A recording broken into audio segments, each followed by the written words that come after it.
Okudilio, nyekelanio. Olisa malugo mkoene menenua. Okudilio, nyekelanio. Chukuna malugo yobia diocha. Agaranya chogo kowe bili. Agaranya chogo kowe rienio. Owe chuku bezie chuku. Nuche chukwa busigi fegemeo. Nuche chukwa busia ifegemeo. Nifo solo ne ase alibazie. Oboye bebe agaranya muliba. Oboye wuru agaranya bibe solia. Mano agaranya wa. Oboye afiozi enipa kwa. Agaranya chogo kowe bili. Agaranya chogo kowe rienio. Owe chikubezio lisa. Kodili ma, kodili bemo. Kodili wakema, kodili wanima. Naino kwane we beluge beluo. Kodili ma, kodili bemo. Kodili kemo, kodili heyo. Ibedwe me wane, nikadie zibo heyo.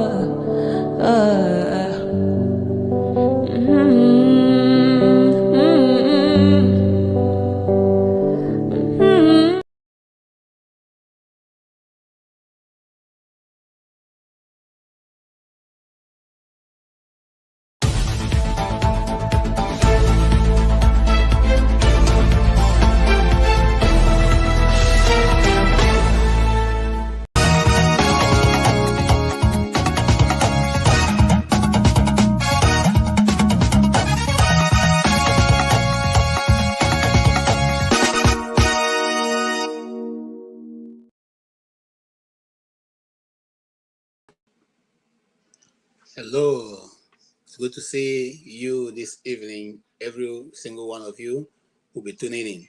Now, those who are already in the studio and those who are going to come in later, we appreciate every single one of you. It's a pleasure to be with you this evening. We've been promising for a while that we're going to hold this program. So this is going to be one of the first in a series we're going to hold on the discussion concerning the time and the seasons in which we are in. You are welcome. I am just holding forth for Dr. Damages, as you all know. My name is KJ, and for this evening, we will have a very, very, very, very important discussion. As this discussion is not going to end today, but we hear your views and also other people's views on what they feel. And now, this evening, we'll be laying emphasis on the constant discussion of what Biafra stands for. Since this is a Biafran week, so it's in continuation of what is going on in this month.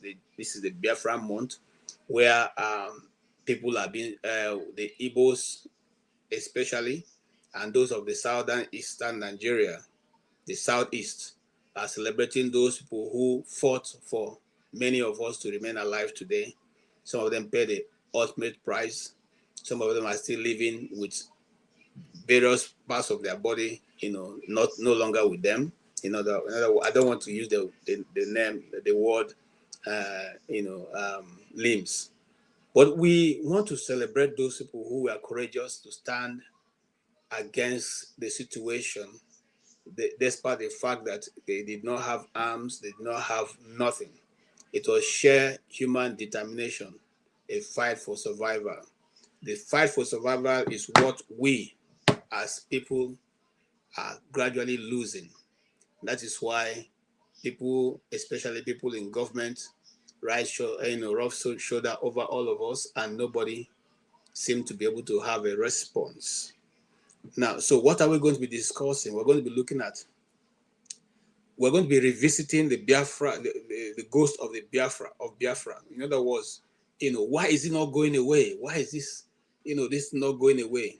And of course, the question from Nnamdi Kanu's question: what is the path that you see, and what is the way forward?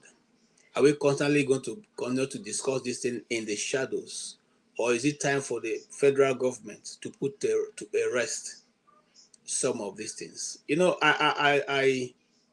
I invite my guests, I want to give you, a story once told by a pastor of mine. He said there was a guy who was working in McDonald's, and the rules in that McDonald's, you don't have chicken, you don't take any chicken, you don't take the food away and all that. If you must do that, you have to pay for it. But this guy was working there and had this girlfriend who comes in. And so whenever the girlfriend comes in, he tries to, take some of the chicken and all that and package it for her and give her, and she goes. And one of these occasions, one of the staff was watching him. And as soon as he did that and the girlfriend went, the staff came back and said, man, I've been watching you for a while now. You've been doing this thing on and on and on, So today I caught you. And the guy was so afraid, he was worried because he's going to lose his job if he's reported and all that. And so he said to the guy, please forgive me. He said, no problem. I'm not going to do anything. I'm not going to report you. Just that, I have something I want to do during my break time. It's going to be 1 hour. You know what? You have to do my shift for that period. And the guy said, okay, fair enough. So the guy clocked in for him and did his shift and did his own. The next day, the guy came up again. Remember yesterday? And the guy said, okay, I'll do it again. So this guy became a torment for this is fellow staff for that single chicken that he gave to his girlfriend. And so what did he do? He kept going on and on and on. So one day, because of frustration, this guy went straight to the boss and said to the boss, you know what, I've come to resign. Here's my resign. So the boss said, why are you resigning? He said, well, because I did this, and I know the policy said that once you take in something, you should go. So he has resigned. And the boss said, well, I didn't notice. He said, yeah, but I noticed, and that's what I did. The boss said, okay, you know what? Because you came by yourself, okay, to say this, I leave you. I forgive you. You could go ahead and do your work. Don't do it next time. The guy was so excited and went.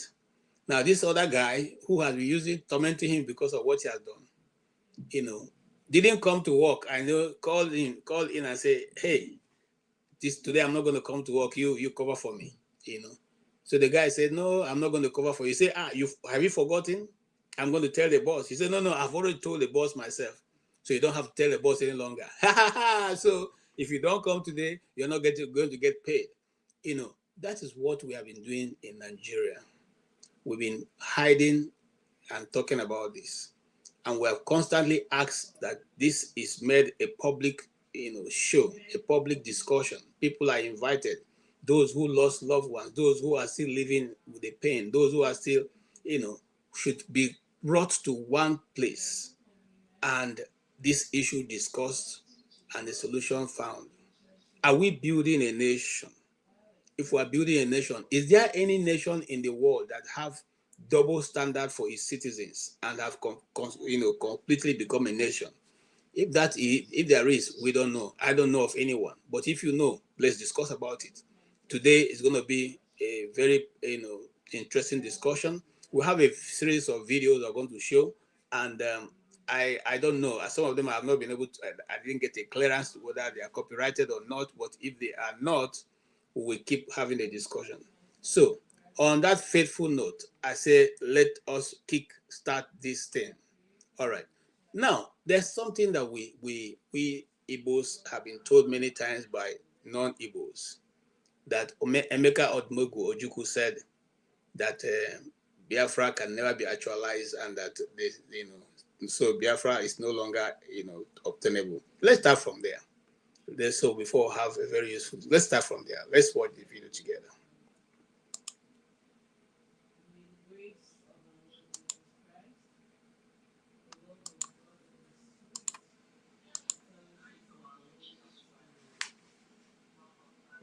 told my English.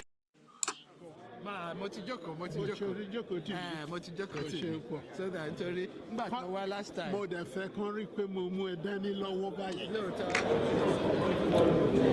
I've always been told my English was quite clear. I don't need to explain further. There would be a breakdown of law and order. That's what they're begging for. I just wanted everybody to know that I'm not too old to shy away such responsibility if it comes. That's all. How can you take a people like the Ndibo and try and to impose on them a leadership? It's not possible.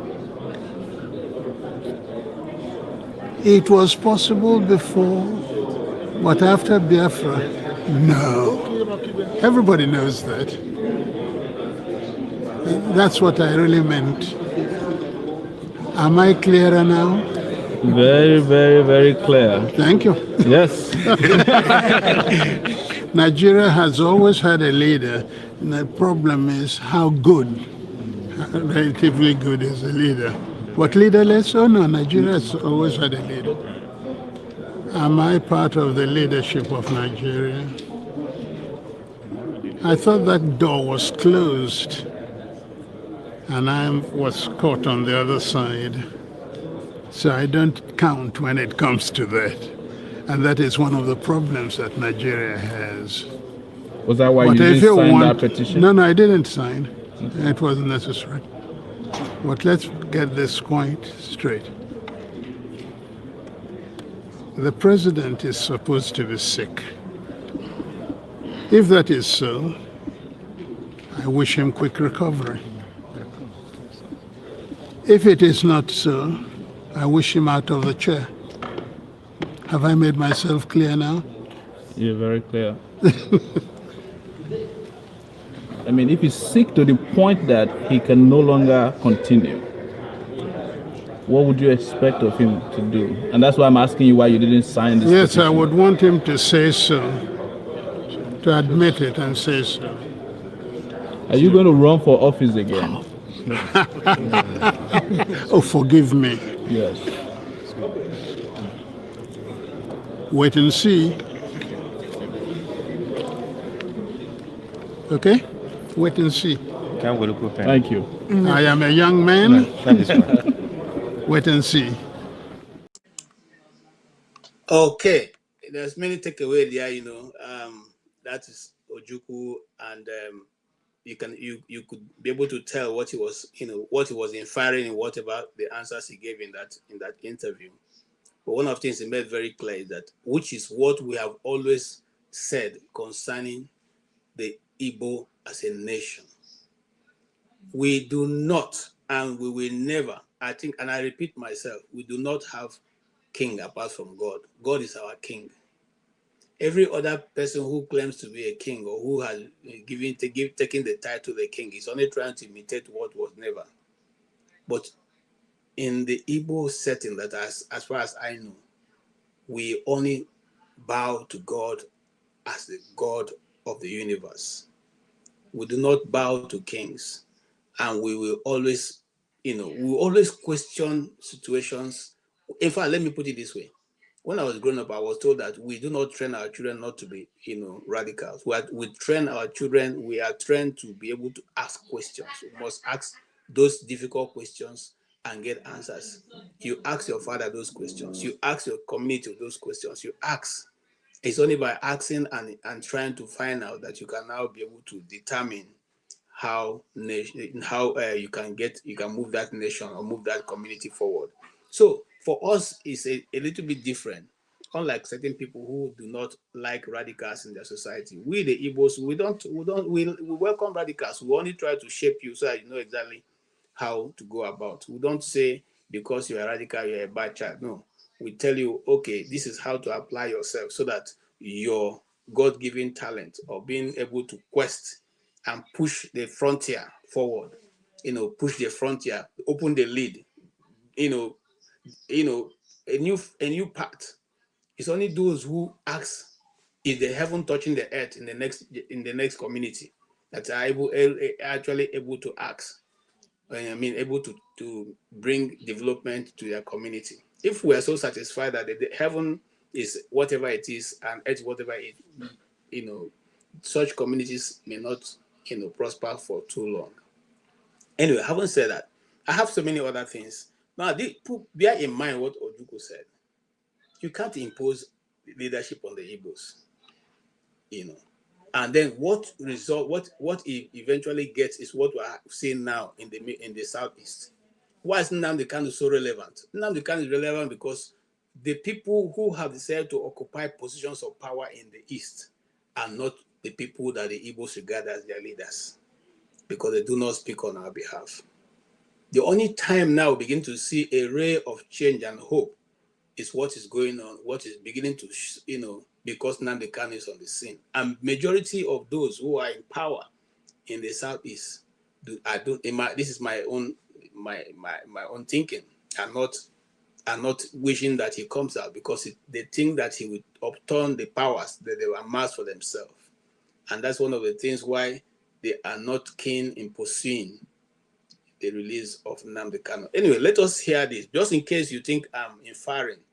Remember that many years ago, 3 months ago, no, more than 3 months ago, sometime this year, there was a bill that was passed where they allocated all kinds of things to the Nigerian, southeast, south, northeast, northwest, and all the other places. And the southeast was excluded. In Buhari's time, the southeast was excluded. Excuse me.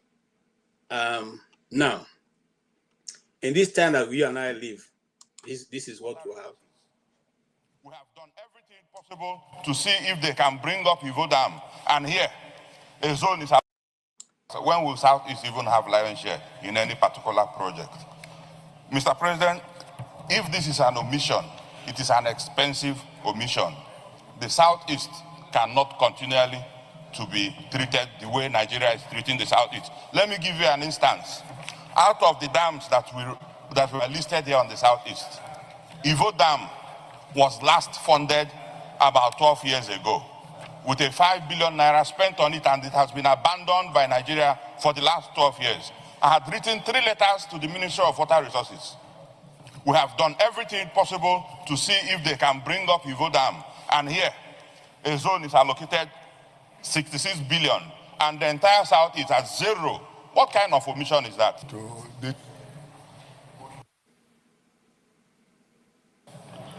Mr. President, I think we should be very mindful of commenting on the infrastructure renewed hope project, because we should see it holistically. This is just a segment of the renewed hope agenda on the infrastructure. We have a road infrastructure, we have power infrastructure, we have let me learn, please. Yes. Mr. President, I have the floor, and let me finish. You are protected. Yeah. Thank you very much, Mr. President. So, in doing this, we should consider what has been allocated in the other sectors. I'm not saying that the Southeast should be excluded. No, on the contrary, they should also be included, but we have to bear in mind what the whole infrastructure project are all about. Development of the whole country, irrespective of the state and thank you very much. Thank you. So, of recent, there was a release of over 1.3 trillion naira, and the Southwest had the lion's share. And I believe if you go deep into it, if you check the ministry's budget, you will see some balancing. And this thing is just being released gradually. Thank you. Thank you for the guidance. So we shouldn't jump into conclusion. Thank you for the guidance. We shouldn't just jump into conclusions. Thank you, that Mr. is President. Imbalance, that is sidelining. Rather, we should wait till we get the true picture. Thank you very much. I'll be brief. From what, with due respect to Senator Lero, who said lion share to the Southwest, when will Southeast even have lion share in any particular project? Mr. President, if this is an omission, it is an expensive omission. The Southeast cannot continually to be treated the way Nigeria is treating the Southeast. Let me give you an instance. Out of the dams that were listed here on the Southeast, Ivo Dam was last funded about 12 years ago with a 5 billion naira spent on it, and it has been abandoned by Nigeria for the last 12 years. I had written 3 letters to the Ministry of Water Resources. We have done everything possible to see if they can bring up Ivo Dam, and here a zone is allocated 66 billion, and the entire South is at 0.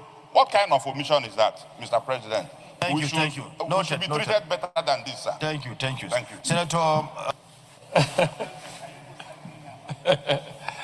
Mr. President. Senator Aliyu.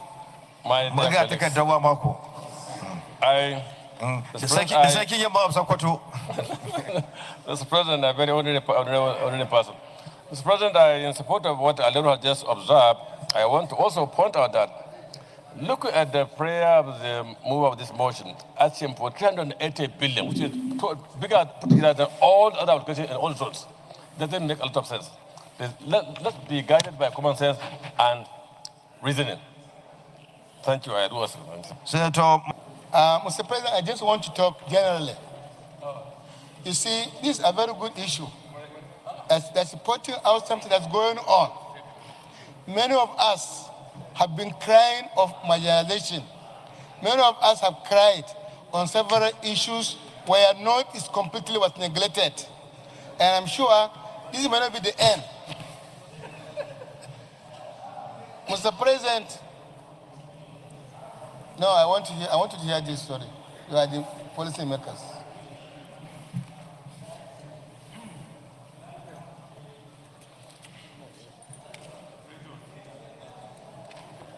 I want to draw the attention of the makers of the Renewed Hope agenda. I want them to bear in mind that every part of this country is part of Nigeria, and every part of this country deserves infrastructural development.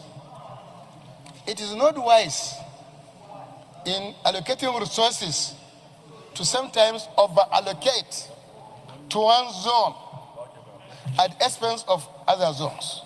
Here on this floor, I talk about the way Northeast was completely neglected in terms of road infrastructure, where trillions are being spent on some section of the country, no cover is being spent in the Northeast. We said it. We also raised the issue of agriculture, where money was being allocated to some zones, and our zone was not there. So, Mr. President, is for Nigeria, and it's for other Nigerians. The makers of this Renewed Hope agenda should be advised to bear in mind the diversity and the necessity to cover every section of this country in allocated resources. It's not only this one. There are so many areas, and that if we want to go through one by one, we will continue to debate. So I think there's general need for them to review their position and ensure that every part of this country, whether southeast, southwest, south-south, northeast, we all need development, and we need to be allocated adequately and fairly and equitably in whatever they do. That's my comment. Thank you. Thank you. I have just issue is something that can be dealt with administratively. I told him that we can call the minister, talk to him, or the DG budget, that there's an omission here, and that will be corrected. Because as human beings, we cannot be perfect all the time. It could be a genuine omission, right? So, and it is on that premise that the leader just approached me now. We've taken it upon ourselves, the leadership will interface with the relevant, office of the executive arm of the government so that we can resolve this issue. It's not something, it's our government. and we have a president that listens to the plight of his people. We have never gone to him to ask for anything of this kind of thing. I mean, this kind of thing without getting resolved immediately. Somebody.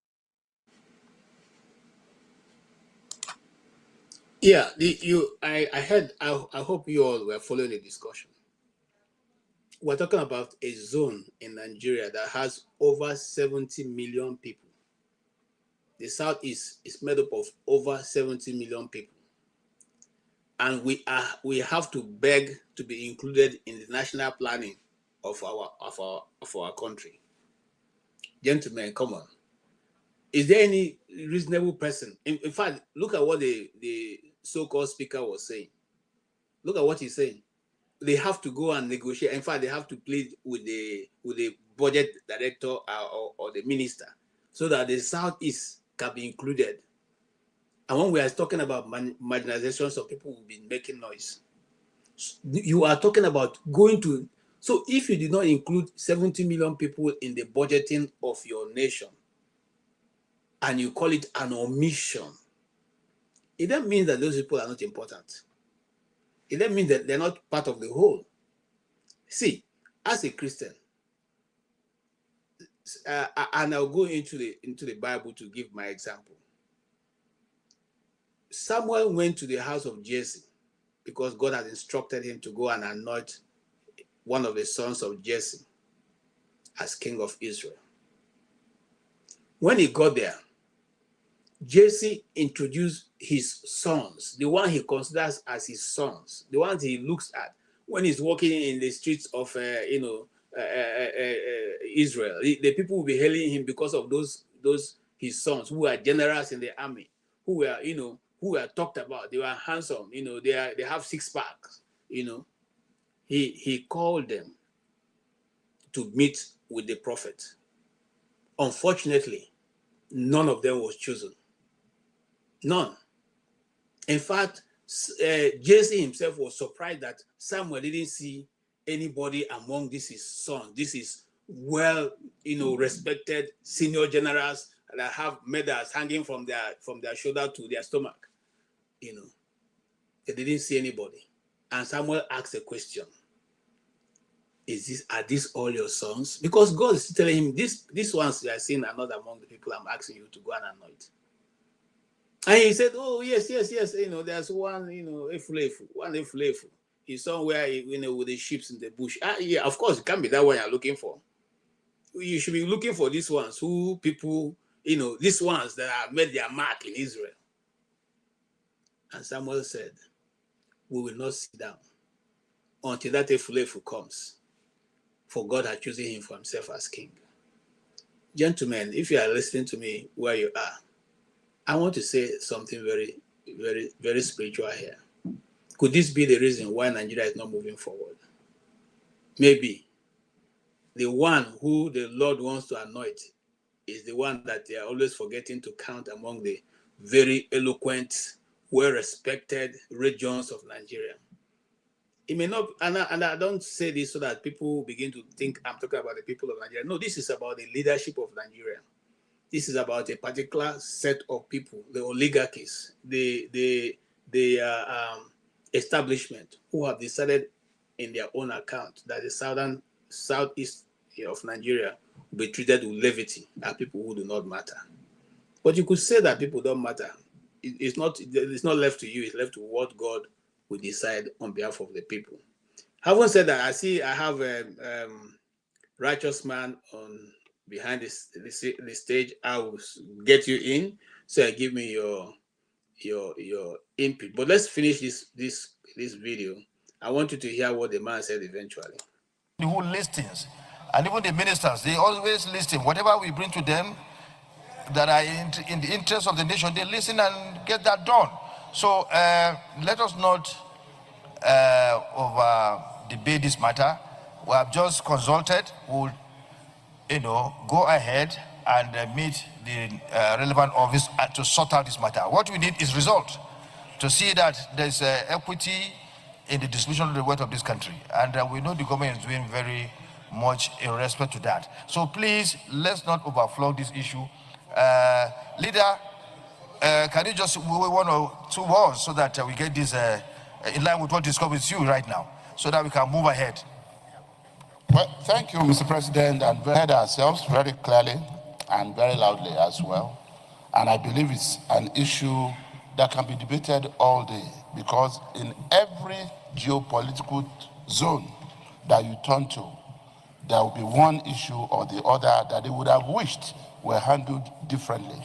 My own humble appeal to our colleagues, and by way of also a motion, is to say that we step down further consideration of this motion to allow time for the leadership of this Senate to interface with the Honorable Minister of Water Resources. Luckily, the mover of this motion, distinguished Senator Engineer Kenneth Emeka Eze, is the one coordinating for us right now the Senate Committee on Water Resources. So he's the deputy chairman, and as far as I'm concerned, we also work with him and his committee in interfacing with the Federal Ministry of Water Resources, and then we'll revert back to this house. I so move. So you move for the. So yeah, those in favor of the motion moved by the leader in order to resolve this issue amicably and the best manner possible, that this motion be stood down. Those in favor, and seconded by the minority leader, those in favor, please say aye. Those against say nay. The ayes have it. Leader of Senate. The ayes have it. In a nation, in a nation that calls itself a nation, they will throw out that bill because it wouldn't even get to that point. That, I mean, imagine, because we always give an example of America. Imagine that a bill is brought, to the Senate to debate for allocation of resources in America, and one section of America, say northeast, the east part of America is excluded, and then a senator will, be beggarly about it, and even the Igbo senator was even pleading that they should consider them. Well, I will invite righteous man in. The righteous man, you're welcome. The Bible says that let righteousness reign. In the book of Amos, he says he does not want you people. He doesn't want your cry. He doesn't want your this thing. You who sell your mudu of rice, you press it in so that the ordinary man, when he buys, he doesn't even buy half a mudu because you have already boxed it in. You make sure that the poor are almost dying, and you come to God to say, God, thank you for this thing. He say, get away, get behind me. If you want to show God you love God, say, let righteousness roll down like an overflowing stream. And that's what the book of Amos said. But we are full of people who fear God, or people who worship God, and yet we do not carry such things to governance. You're welcome. Can you make your opening statement?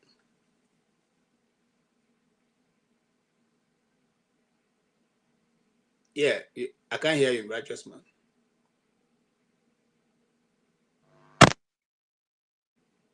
Can you hear me? Yes, I can hear you now. Yeah, I say good evening from here, Mr. KJ. Good evening, sir. Thank you for hosting the. It's really good that we discuss. I think tomorrow will be the Heroes Day. It is good we discuss this issue. The truth be told, I know it is very difficult in the Nigerian setting for honest individuals to speak out, to speak truth to power, especially when it does not, concern their region. I give you an example. There was a program I attended sometimes ago, that should be about 15, 20 years ago, if I'm not mistaken. It was held in one of the branch of the biggest church, one of the biggest churches in Nigeria. And we are told that the state, that was during this man, former governor of Lagos State, they were destroying churches and mosques and houses and the rest.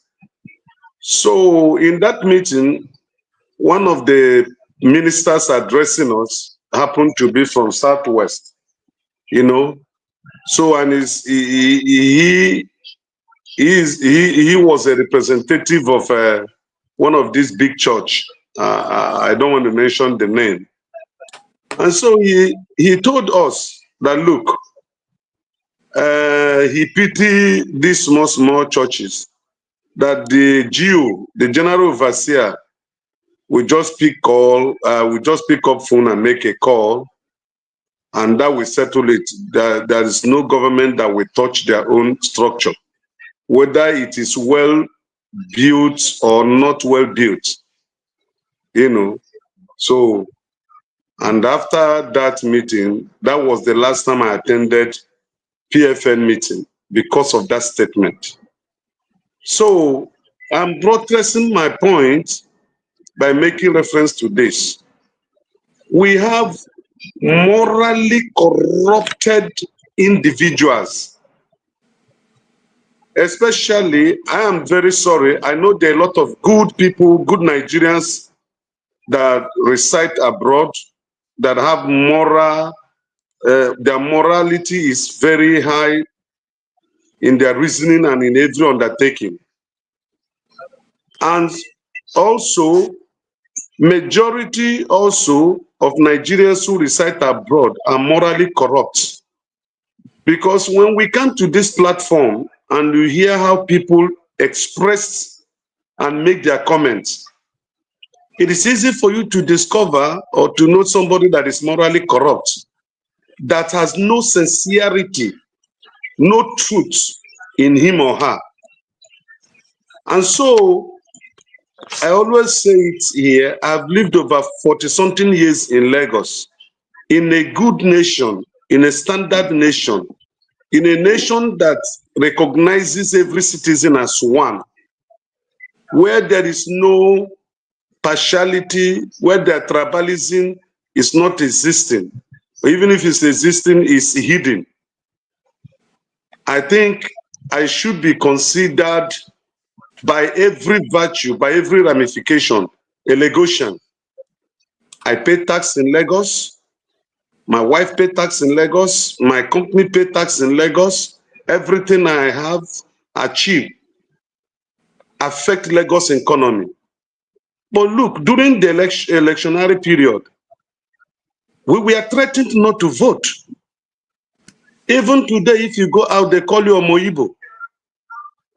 So the segregation, the lack of unity, the lack of coming together as one nation is too obvious. It's not hidden. It is only for me, I'm not saying it because I'm an Igbo man, but the truth be told, it is only an Igbo. Go ahead. Hello? Go ahead, I'm hearing you.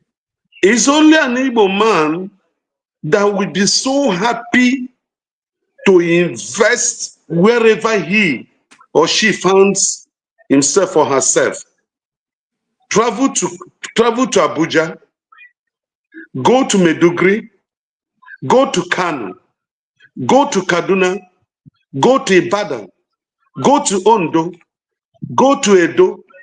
When I had the project, I spent almost 6 months in Edo State, GRA, very close to Archbishop Idahosa's church. I had a building I was undertaking there. I spent almost 6 months staying in Edo. It gave me exactly a good picture of the Igbo man. Majority of the houses in New Benin town and all this, that area, New Market Road, and they were all, majority of them owned by Igbos. No segregation. They find home in wherever they are. And yet, in investing their hard-earned money, you will see some indigenes of the land in collaboration with the state actors trying to diminish an Igbo man as if he's not worthy to exist. How can a nation make a project? Look at the budget. Do you know that this student loan, go and make research of what I'm saying right now. The student loan that APC government is parading, do you know the southeastern universities were not included? Make your research and findings. And it is deliberate. How can you make a 1 trillion budget concerning dam? 5 eastern states were excluded. Deliberately. A population of over 70 million people. Imo State has the highest number of educated people in Nigeria. In every statistics of human endeavor, I don't think that the Igbo nation are lacking behind. Yet, people who are not supposed to talk, we malign the Igbos, treat us as if we're not human beings. In Lagos here, if you have any case and you go to Alausa or you go to any government quarter, even to the police station, and they discover you are an Igbo person, the way you will be treated, in fact, you will regret being part of this country. And these are the things that other people will commit, and you see them, oh, they will tell them, okay, do this, and go. So the Nigerian state is the one rejecting the Igbos, and it is the Igbos that want the Nigerian state to stand. And that is the truth. And I don't give a damn whatever any person may think about it. The reason why we're in Lagos, I keep saying this thing, and I say it without an apology. We're in Lagos because of 2 factors. Number 1, the international airport. Number 2, the seaport. When the Calabar and Port Harcourt seaport were working effectively, and River State seaport was working, which is deeper than the Lagos seaport, how many Igbos were residing in Lagos? So when the economic policy was taken to make sure that the Igbos leave their land undeveloped and migrate to other parts of Nigeria, that was when you see the population of Lagos and every other side, Igbo people start. Before, when we are trading in 1982, we used to travel to Onitsha to buy this bata shoe and bring it to Lagos to sell. Everything you need, you go to Onitsha because the seaports were working. So today, what is happening?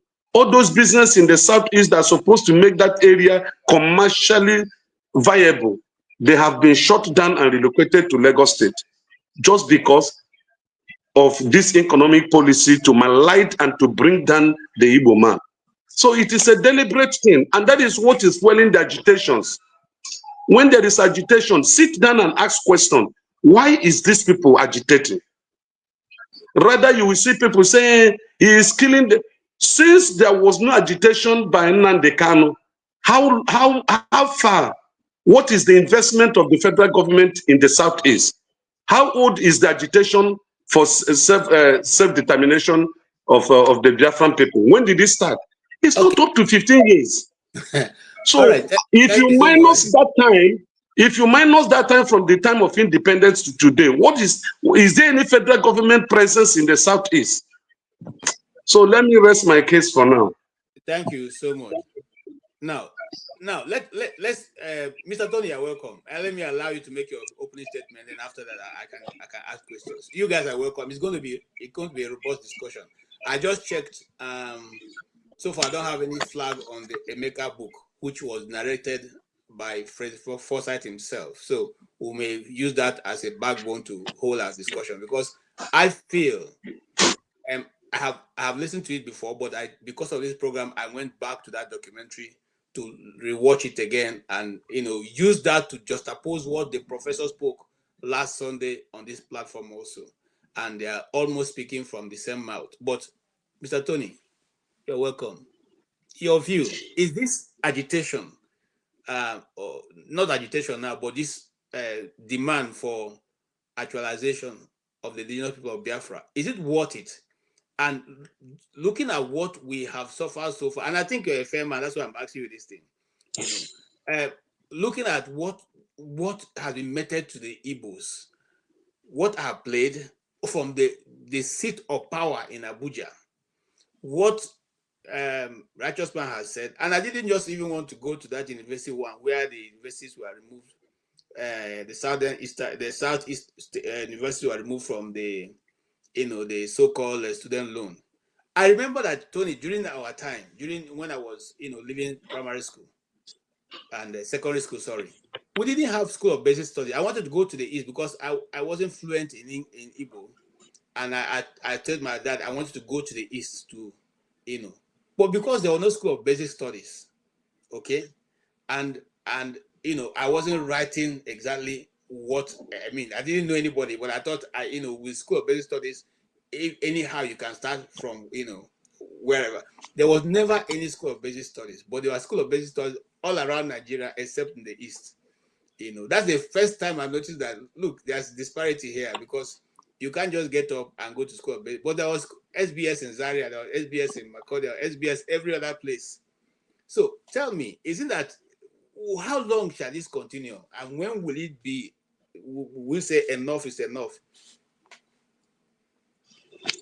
Okay, good evening, KJ. How are you doing? Good evening, Righteous Man. And good evening or afternoon, those who are on the platform. Yeah, there's an Igbo proverb that says that a man who doesn't know where the rain started pelting him would not know where it's going to end. I think I have read quite a number of books on the Civil War, apart from a few eyewitness accounts and videos that I've seen. But one of the ones that the title, really struck me, that I think depicts exactly the picture by its title, is one by Emefina Izani, and the book is titled "In Biafra, Africa Died." In Biafra, Africa Died, the diplomatic plot. And then I also have some more recent books that are titled. One by Alabi Isama. He fought on the Biafran side. His mother from the north. He grew up in the north, enjoyed all the privileges in the north, but he's from Delta. So it was almost after he had retired that he now recovered his Delta roof and then changed his name to Alabi Isama. His book, is titled "The Tragedy of Victory, Nigeria-Biafra War." And this is somebody who fought on the side of Nigeria, and Nigeria won. But he titled his book "The Tragedy of Victory." In other words, the title just suggests that it was, if you look at it, depending on how you want to interpret it, I mean, you can't win and you call it a tragedy. So from there, we can begin to glean, and then you look at Chinua Achebe's own title.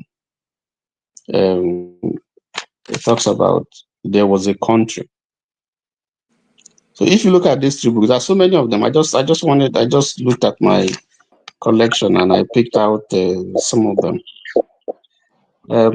They all suggest if you look at the titles of these three books, they don't seem to portray something that will give anybody joy in terms of the title. In fact, there's a book that I quoted sometime, but it's not on Nigeria. It's on Ethiopia when Ethiopia was going through its very rough and difficult times. The book is Ethiopia, the country that cut off its head. It's a diary of revolution by Blair Thompson. It's a 1975 publication. And I think that is what Nigeria did in the Civil War, literally cut off his own head. It's a tragedy. I sometimes I wonder, where would Nigeria have been if the Civil War didn't come? Where would Nigeria have been if we were able to manage our independence? We would have gone very, very far, because this is a nation that is so endowed But here we are. We have not been able to manage the independence. We have fought the civil war.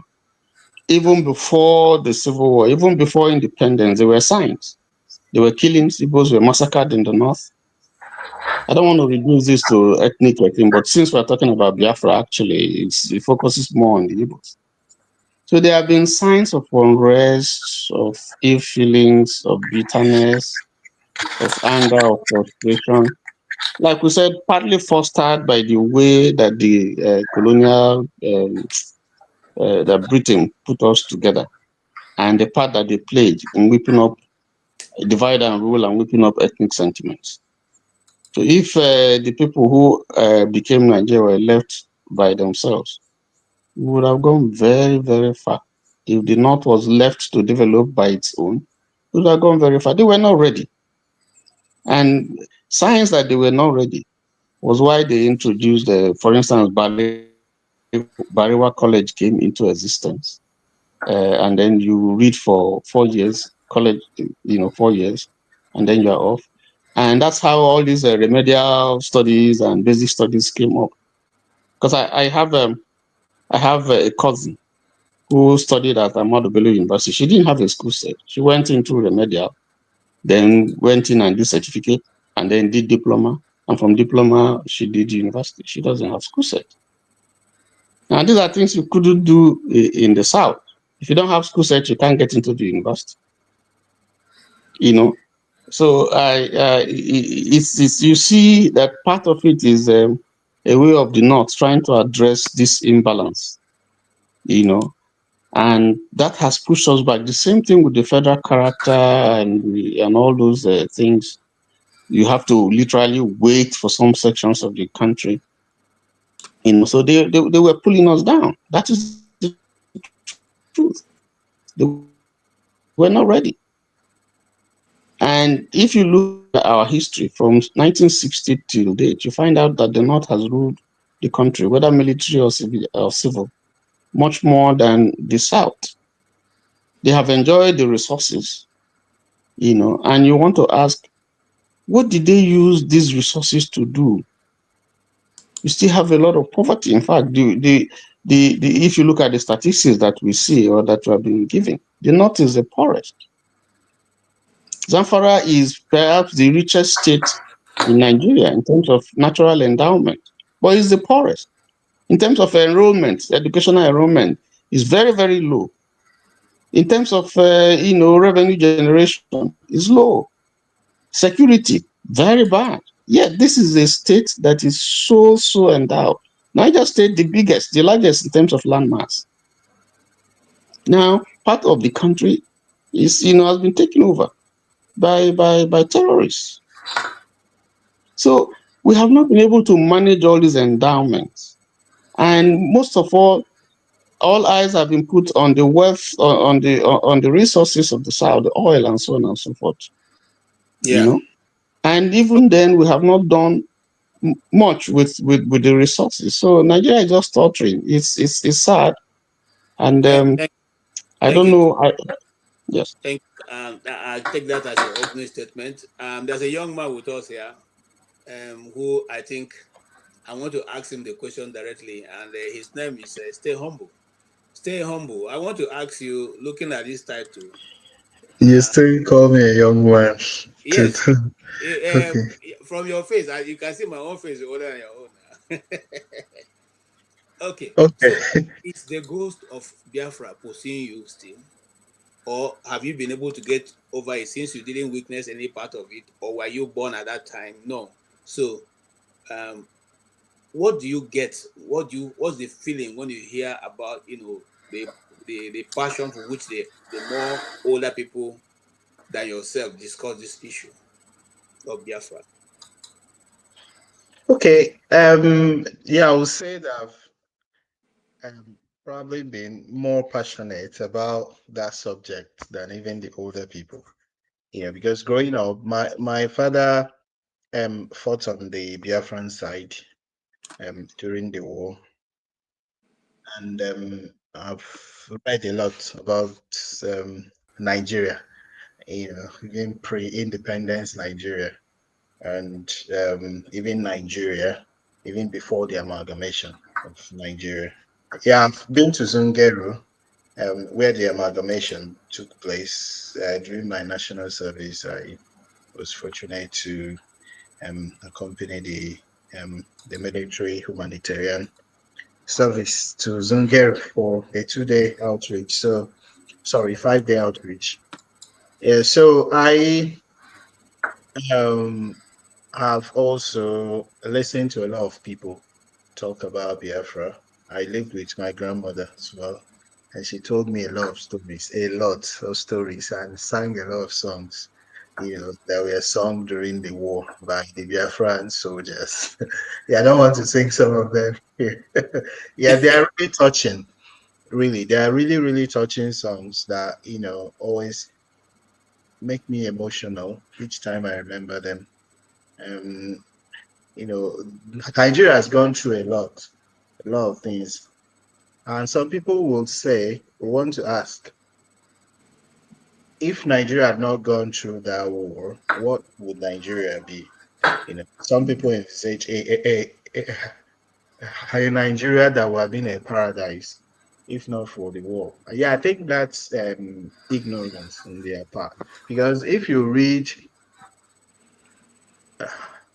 about Nigeria, the literature, the litany of literature available about Nigeria before the war, and even Nigeria during the First Republic. If you've read Chinua Achebe's A Man of the People, you would, see Nigeria, First Republic Nigeria. First of all, Nigeria was not designed to favor the Nigerians. Nigeria as it is created, structured to benefit the colonial masters. That's the summary of it. Yeah, so anyone that was hoping that, there was going to be a country, that will be blissful and that the Nigerians will prosper, blah, blah, blah, yeah, I think it's coming from the place of ignorance. Because even Nigeria during the First Republic, there's a lot going on. And even why the military struck was because Nigeria was going to break into pieces with the level of corruption, with level of administrative incorrigibility, with all sorts of things going on in Nigeria. Even if you look at the military, for example, the British were not happy with the number of Northern officers in the military, and they were trying to recruit a lot of them by hook or crook, for them to populate the military. And then even the police, the Nigerian police, set up by the colonial people to be some kind of task masters. It wasn't going to be the police that would provide security for the Nigerians. It was going to be a police that would represent the colonial masters, because the colonial masters were really brutal. The colonial masters were brutal, and even the reason why some of our locals were even skeptical about Christianity and even the denominations that came then is that even the religious leaders among the colonial masters were really brutal. If you even compare that with what happened in places like Cameroon, Congo, and the rest of them, they were so brutal. The Belgians, what they did in Congo, they slaughtered a lot of people, even in the name of religion, the rest. So, um, if not for the war, yeah, I think there would have been a pogrom, a genocide, sort of. They would have somehow, okay, because even before the war, thousands of people were being slaughtered in the north. If not for the war, I think they would have somehow managed to organize a genocide against a section of Nigeria, be it the west or even the east, somehow. Yeah, so I don't think Nigeria was going to be a prosperous country even apart from the war. It was always destined to be a Fuji house of commotion. All right, thank you so much for your opening remarks. humanism journalist, jihadist. I don't think we have seen you before, or is it a new title that you have? Yes, it's a new title. You have seen me before, but the name is just below for real, not Sorry? humanism. Yeah, if you, You have I can't hear seen you. me before. Can you hear me? Okay. Yes, now I can hear you. Yeah, I've been here, but under a different name, Pullo for real only, not humanism. This Okay, time pull up it's for real. humanism jihadist. So, Great to have you. thank You you. you you are you are welcome, and we are Thank actually you. dealing with the Biafran question. Why is Yeah. it difficult for this topic or this issue to go away? What do you say? Because it's hearing you speak seems to me that you're not from the southeast, so you're going to I'm give from us the northeast. So give us your own perspective why this issue has continuously lingered. If you look at the video I played earlier in the National Assembly, they did a project that the whole nation was embarking on, and not one part of the Southeast was mentioned. It's not the first time, it's not the second time, it's not the third time that this kind of thing has happened in the domain of the National Assembly, where the representative of all people of Nigeria are sitting. So we want to know: is it so easy for about 70 million people to be ignored in the national development? Well, in my own perspective, it is not okay if you just say it like this. But if you provide a context in which this is stated, or if you listen to government spokesman or the Senate, probably they have a reason why they have done that. Even if it is not fair, but they may have a reason, no matter how. So I think maybe they've considered that area have enough resources to do all those things. As the previous guy was saying, like there is no balance between the north, south, and the east. The northerners were not ready in colonial English or British concept, but they were ready. Not, it doesn't mean that they didn't learn, they don't understand anything. They have their code, markets, police, and every other thing. That's why the British decided to introduce indirect rule because they have all of these things, and then they introduced direct rule to the other part of the country. So coming to the independence, I think it is the Igbo man that even insists Nigeria will be one. Nigeria will work for both Igbos, Yorubas, and the Hausa, the south, north, and the east. It was Nnamdi Azikiwe that ensured that, okay, this is a very good idea. Let's try it. And then who destroyed it again? It's an Igbo man again with the first coup. He destroyed it. And then the last one that present itself as too messy was an Igbo man feeling that he is entitled to be the leader, decided to secede from Nigeria and call his enclave Biafra. Had it been he has not done that, he has said, okay, he believed in what Nnamdi Azikiwe was saying. He can be a general.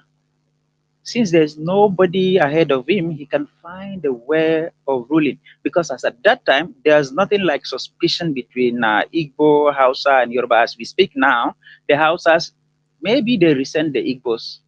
So also probably the Igbos, they feel like they are not comfortable with the two sides because these are the two sides that fought and killed their people in Biafra. So negotiating with these people will be very tricky. But at that time, when Ojukwu was at his peak, he may have chosen to remain silent and work his way up. That time there was nothing like, oh, we don't trust the Igbos or we don't trust anyone. He would have done that, but he decided to use arm and bring peace. Then after okay, and then he ran away and left his people to die. He ran away and left his people to die. And then what they do to the minorities in that area was very horrible. The minority tribes, they keep on getting them, putting them, giving them guns even if they are not ready, and sending them to the front line. So What I'm trying to say here is that it's not the issue of Yoruba or Hausa that is hindering the actualization of Biafra. It is the other minority tribes there that refuse to forget what the Igbos did to them during Biafra. They are constantly being reminded that, oh, these guys, if we actually have Biafra, they will rule us forever. Nobody, if it is a democracy, they will continue ruling. We are just minorities. Okay. So I don't think we can agree to that.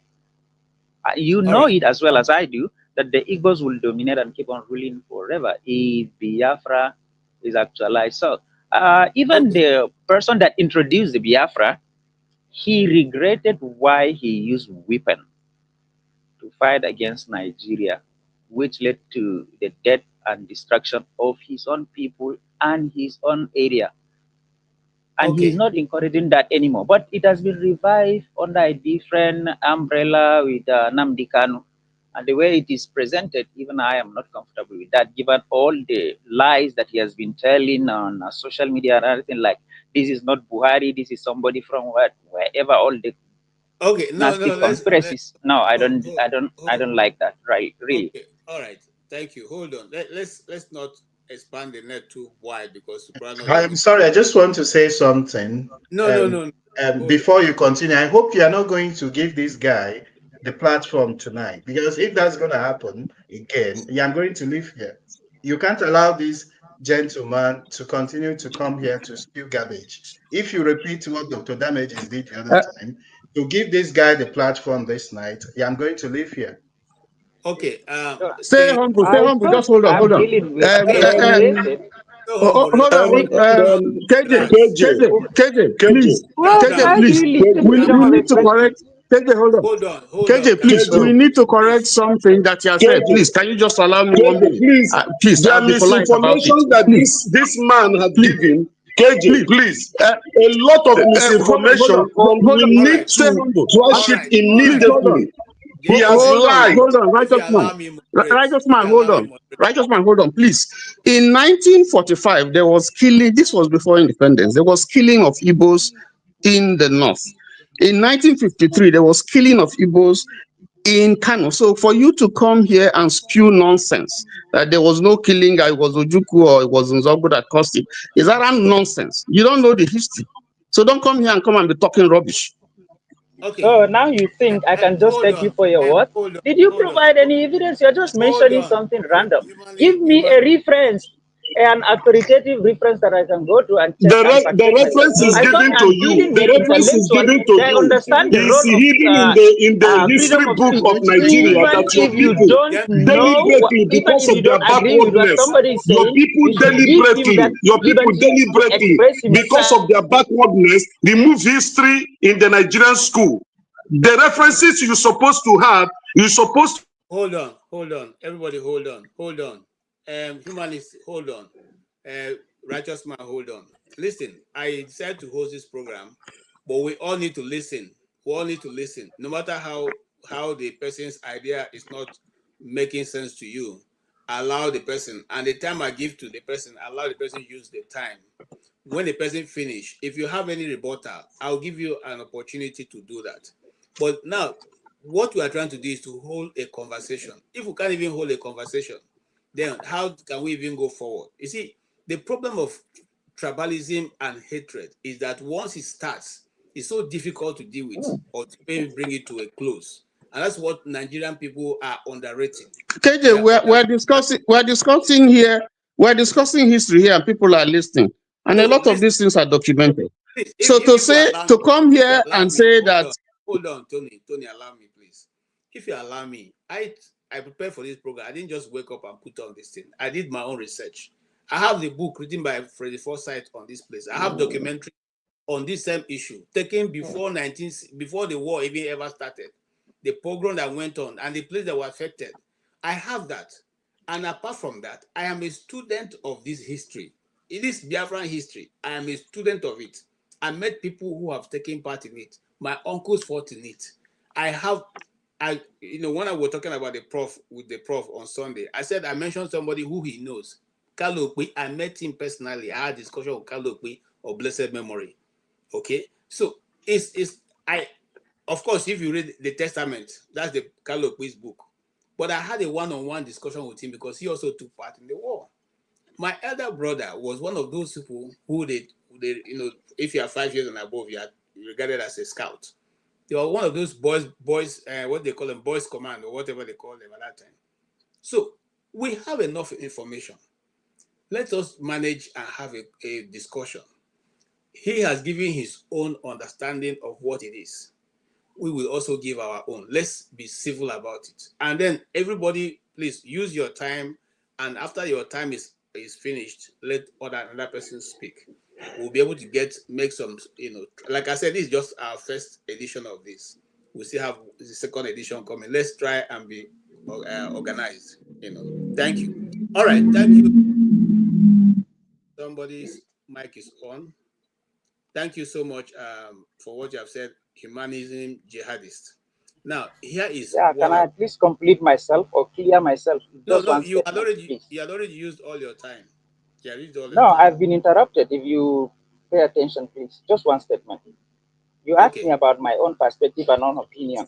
You are not Nobody interrupted him, KJ. So, he has finished his time. He has used up his time, KJ. Righteous man, calm down. If you don't have the mental capacity to understand what the host is saying, he just finished saying this thing about keeping quiet and letting somebody finish before you jump in. Why would you do that? How will we find a common ground and then start working? If I'm wrong and you're correcting me and I'm accepting that, okay, I was wrong, I didn't study that. That's how we move forward. If what I say you don't feel comfortable in that, fine. You're asking for my opinion and my perspective. And opinion and perspective is not the same as stating the fact. So if this is my opinion, this is what I say, how I see it.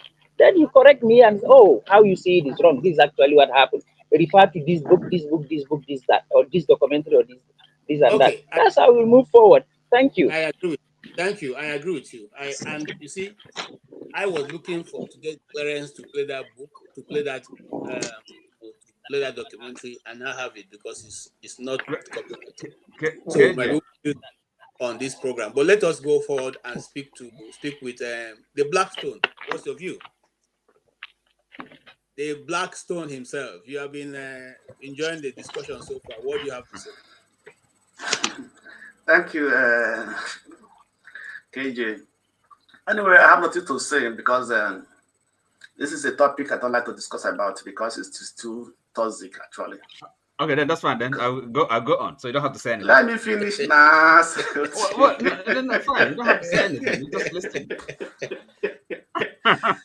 It's toxic, but we need to discuss it. We have most. Yeah, no. I said me. I don't say anybody. I said me. I don't like to get involved because it's a topic that's very controversial and it's very Actually, I know the person that like to bring old wounds to the limelight. You understand me?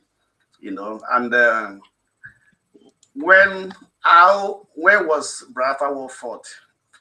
When was that war fought? And at this time, if Nigeria cannot be able to forgive themselves or forgive about these things and then come together and build the country, I can say that then we have a bigger problem. Most countries the most costly fought wars. We know these things, but they have lived out of that war and they come together to build up their country. But today, we are still having as a reference, talking about it every time, creating more confusion, more tribal sentiments and things like that. For me, that is why I said I don't like, it's not a topic I like to get involved with, you understand me, because I feel that if we cannot forgive ourselves and to build and then come together, there's not how Nigeria can be built. Because this settlement is now getting wider and wider, and at the end of the day, we are so pushing it into the young generation, even the generation yet unborn, because these issues will continue, right? I'm not saying that Biafra War was a very tragic incident, was a very bad thing, right? Some group of people really suffered in this war. You understand me? And we all know that when there's war, most of the time, the less the less powerful people suffers actually, right? Like Israel and Palestine this time was going on, and or Russia and the Ukraine, right? But at the end of the day, for me, what is most important is that cleansing, right? That attitude to forgive ourselves and to fathom a pathway to development, right? It's like two people fought, right? Tomorrow, the two friends have each other and they fight and everything. Tomorrow, you can settle themselves, also become friends, and they move together and begin to do more better things together. That is what I think we should be focusing on. I know that Biafra War took place. A lot of people died, right? But at the end of the day, we have to find a way to forgive ourselves and to move on as a country and work together as a country to build our country. That's my own perspective. That's why I don't like to get involved or discuss about the issue of Biafra War. Thank you. Thank you so much. Blackstone says he doesn't want to engage in it because it's too emotional. The Igbos have a proverb that not because people will die in the war means that we should not go to war. If the thing that has to do with war comes, we will answer. That's the Igbo proverb. But having said that, I want to go on to, I'm trying to see the order in which you guys came in. Oti. Yes. Oti, yes, please. Right. Yes, go ahead. Good evening, everyone. First of all, I have to give thumbs up to KJ, the moderator, because you did the right thing, the right job, so people can express all sorts of opinions. Okay, that is a public place, public sphere, and having an opinion, expressing an opinion, does not mean that that opinion is correct or factual or right, but at least what is demanded and expected for any person participating in a public discourse is that the willingness, that sincerity of heart to learn, to be corrected. Okay. Now, because you may have an opinion based on wrong information, yeah, but you can express it. I mean, there's nothing wrong with that, So it is the job of people participating in the discourse to correct maybe wrong information. Now what's his name again? I mean the humanist or something. What's the gentleman that spoke? But at least there are things that now, for example, there's a kind of an issue of a clear issue of injustice, unfairness, discrimination, in and sharing of a national treasure or resource or whatever. I mean, there's no way anybody can say that, can justify that on the basis that, this region is well off. So that kind of is an opinion, but I don't really see how anybody can, with any sense of like justice and understanding of what, if like, the nation, the federal state we have. So what such, if like a blatant injustice and unfairness, how it could be justified, but that's by the way. So now coming to this the Blackstone, for me, I don't really agonize so much over these things, because I think it's quite simple and plain. There are basics, I mean, to anything. It's not that people cannot come together, build, decide to build a nation, a country. First of all, you have to deal with the fundamentals, and then you can't be talking about forgiveness when people don't even recognize the offense, that's, or the evil that had been perpetrated, the injustice. I mean, if you don't have a simple recognition of this, you can begin to think about forgiveness. Are you with me? So if you don't have, if there's no repentance, there's no sense of contrition.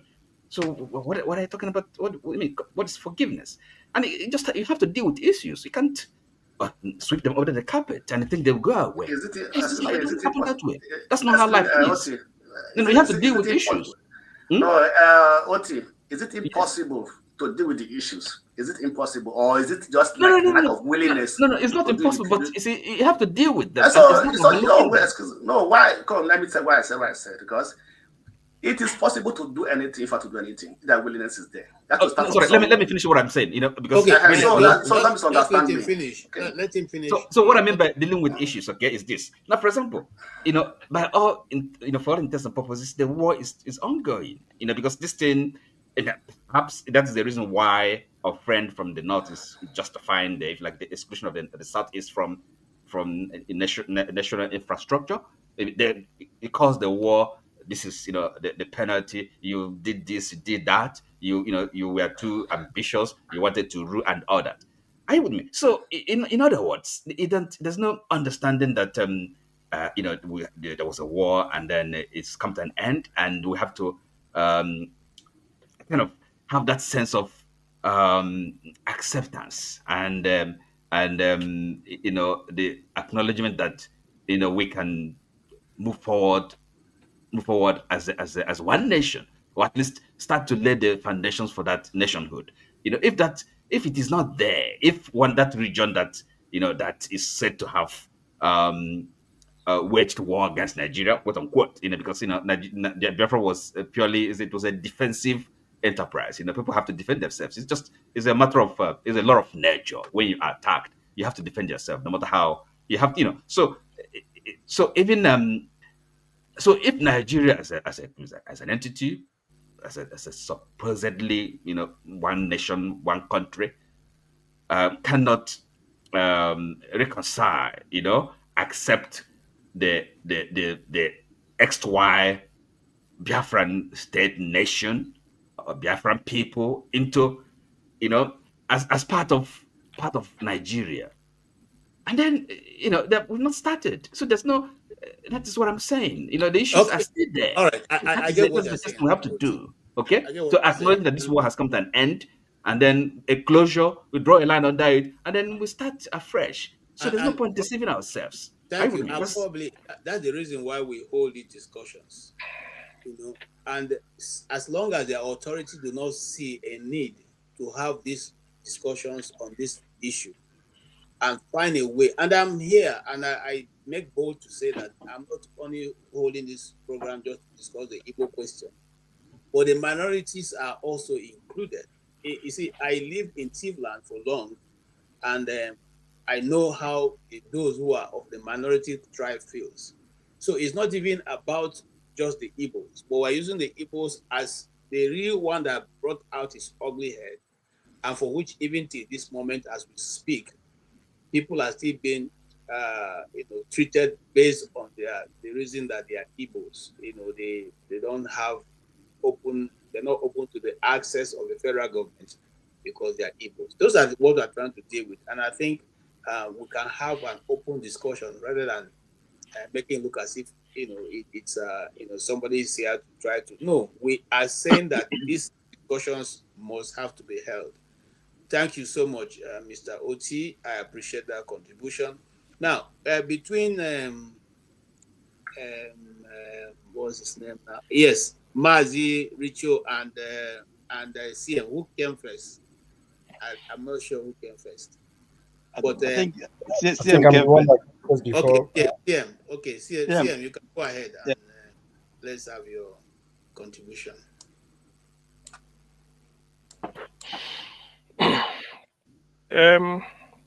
Thank you very much, KJ. My greetings to each and every one of us on the platform, those that are listening, everybody.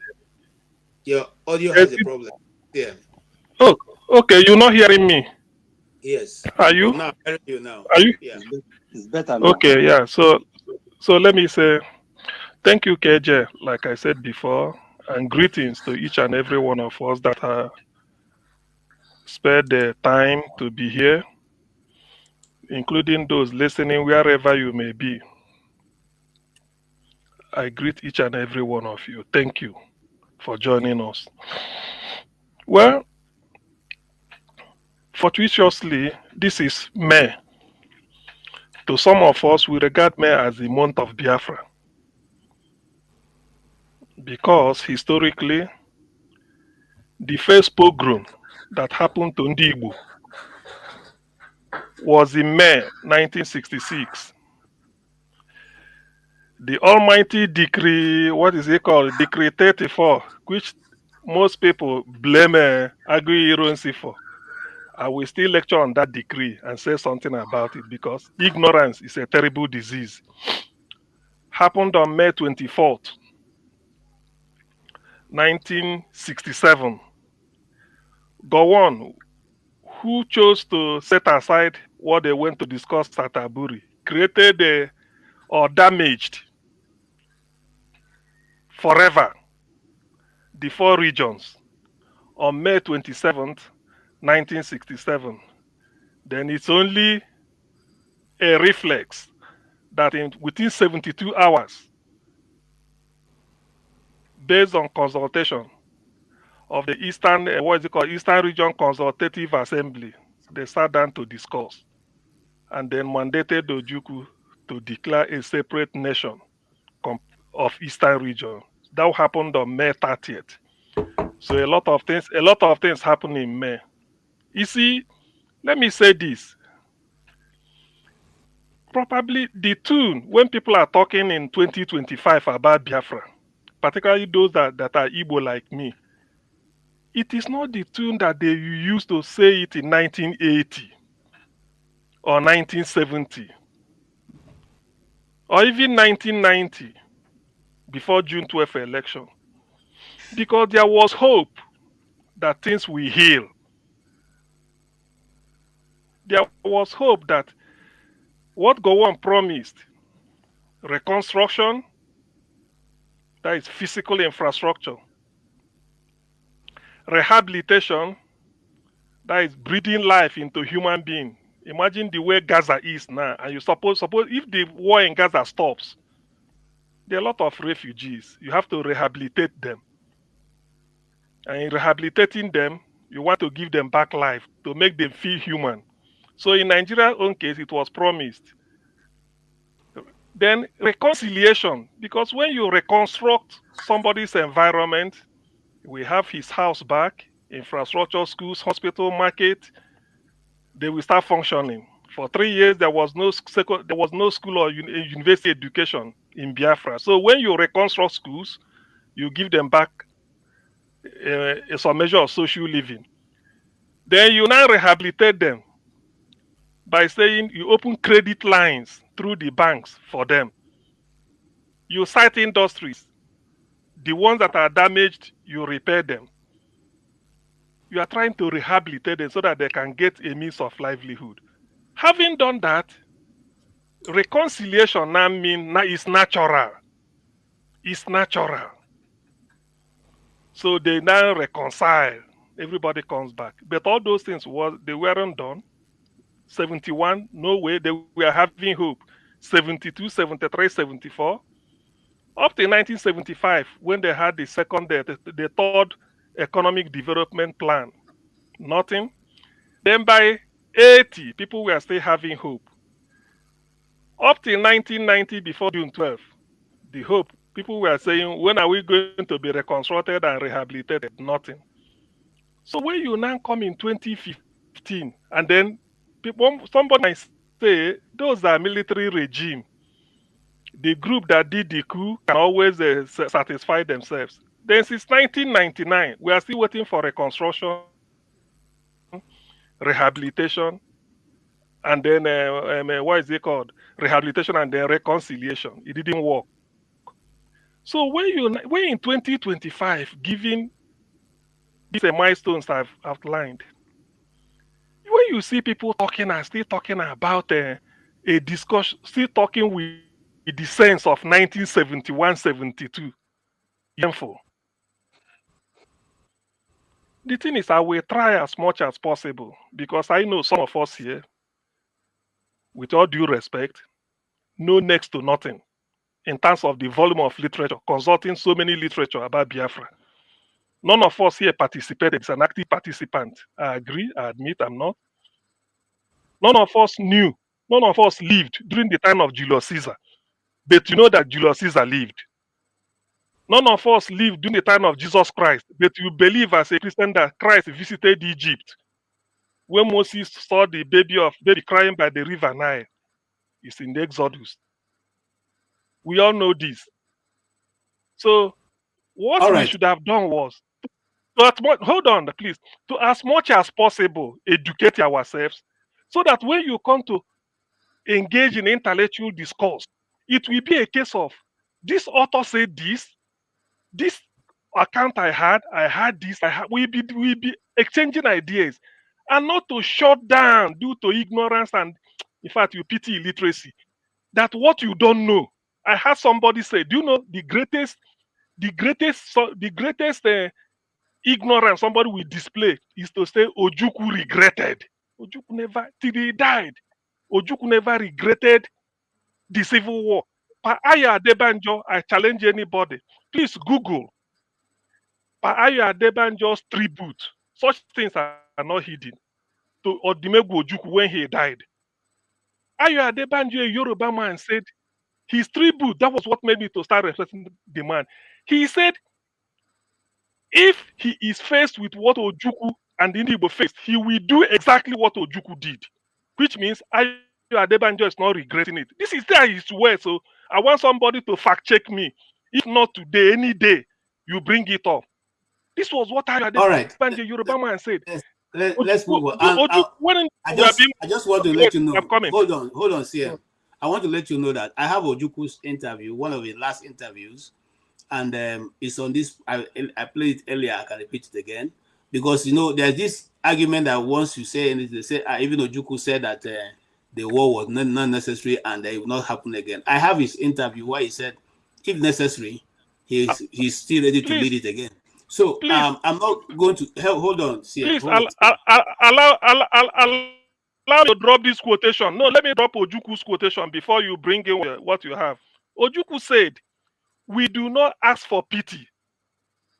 We make no apologies for the social phenomenon known as Biafran Revolution.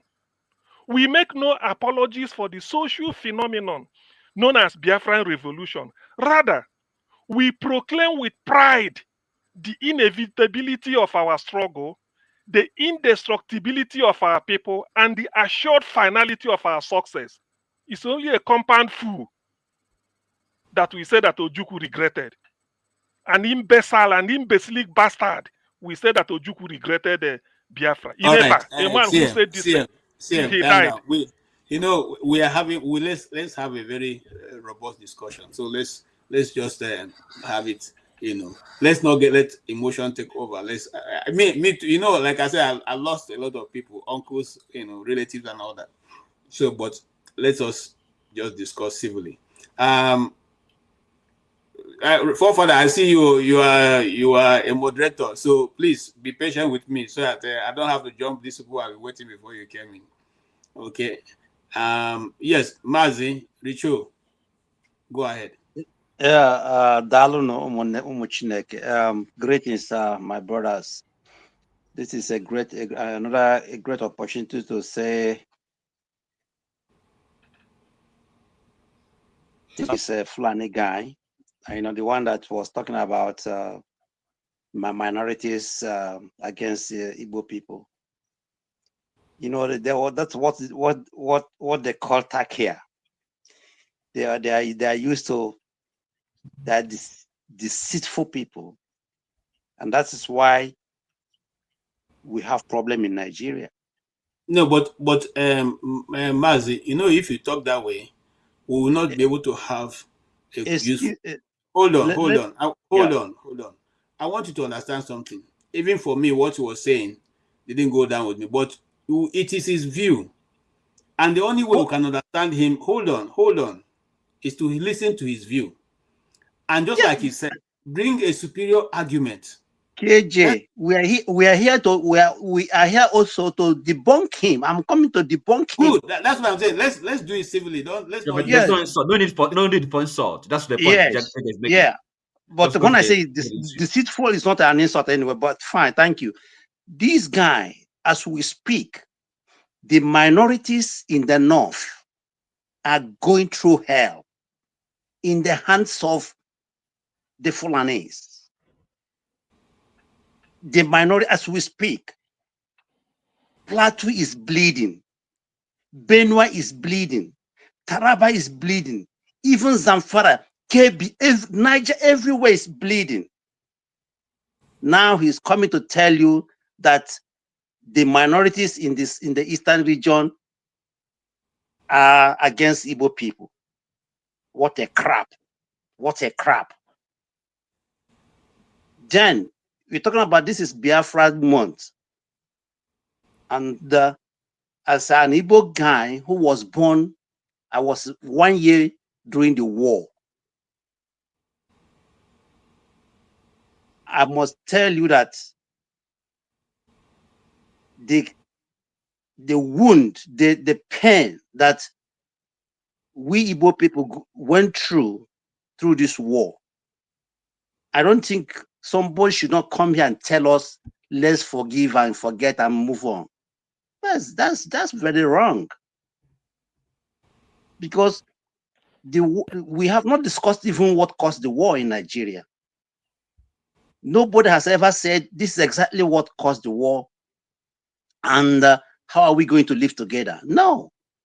Everybody is like, oh, forget about it. It's very sensitive. When you talk about it, they will tell you it's very sensitive. Forget about it. No, there's no way we can forget about it. Even if we want Nigeria to be one, but we have to discuss our differences. According to Tafawa Balewa, he told the British people, no, we are not one people, but we have to discuss our differences. So we must discuss about what happened during this carnage. And how we can I ask you a question? Yeah. Is your southern leaders, your southern politicians, are they willing to discuss our differences? No, none of them. But excuse me, do you have them? That's why I'm asking. What is the Nnamdi Kanu's question? That's what is. Do you see any role that Nnamdi Kanu, since coming into the limelight, has been able to activate for the Igbo as a nation? My brother, look, this Biafra issue was buried. Biafra issue was buried. Everything was buried. Even though when Wasike was doing it, people, because Wasike didn't go far like Nnamdi Kanu. Wasike was like kind of, but it is Nnamdi Kanu that brought this thing to the world, that exposed the evil that was committed in the name of Biafra. Okay. So Nnamdi Kanu, for me, he's the person that even made people to know that there was even a civil war. Do you know one thing? Let me tell you. Let me give you a personal experience. Here in Germany, when I came to Germany newly, I met a lady, a German lady, and he asked me, "Where are you from?" I said, "I'm from Nigeria." And then we start interacting. She said, "Oh, there was a terrible war in the 60s in Nigeria." I said, "Really?" I said, "Yes." She asked me, "Were you born there?" I said, "I was born maybe a year before the war." She was telling me that there were, they call them Biafra Kinder. Kinder means children. Biafra children. They were kind of donating money, donating wares and everything, sending to Africa. So when I told her that I came from that region, she was like, "Wow!" So some people, in fact, this one told me, so some people survived the genocide. I said, "Yes, some people survived." She told me that what they were seeing then was like everybody, because it was a terrible, pictures everywhere. So okay, thank you. So sorry, I'm going to cut you, but I'll come back to you. We will try and see if we can have for those you were too young, you are just about one. Those people who are 5, who were 4, who were 10, who were 20, we'll try and have a program where they will tell their own personal stories. It's not going to be anything like we are. No, they will tell what they experience and what the situation is. Because listening to you now, I know that there are many stories. I have many stories that I was told, but I'm not I'm just a second-hand informant, not the first. So those who have a first-hand view or information will tell us that. And I thank you for that contribution, because that this brought up the reason why we should meet and talk about that. Because the more we talk about it, the more these things are let out, and then the more we can find peace and closure. Right. KJ, please let me just say just a minute. Today, this evening, I was listening to Voice of the People, a radio in Lagos. You're one of the contributors. I listened to it, hosted by the lady, Esther. You listen to it about what Yorubas.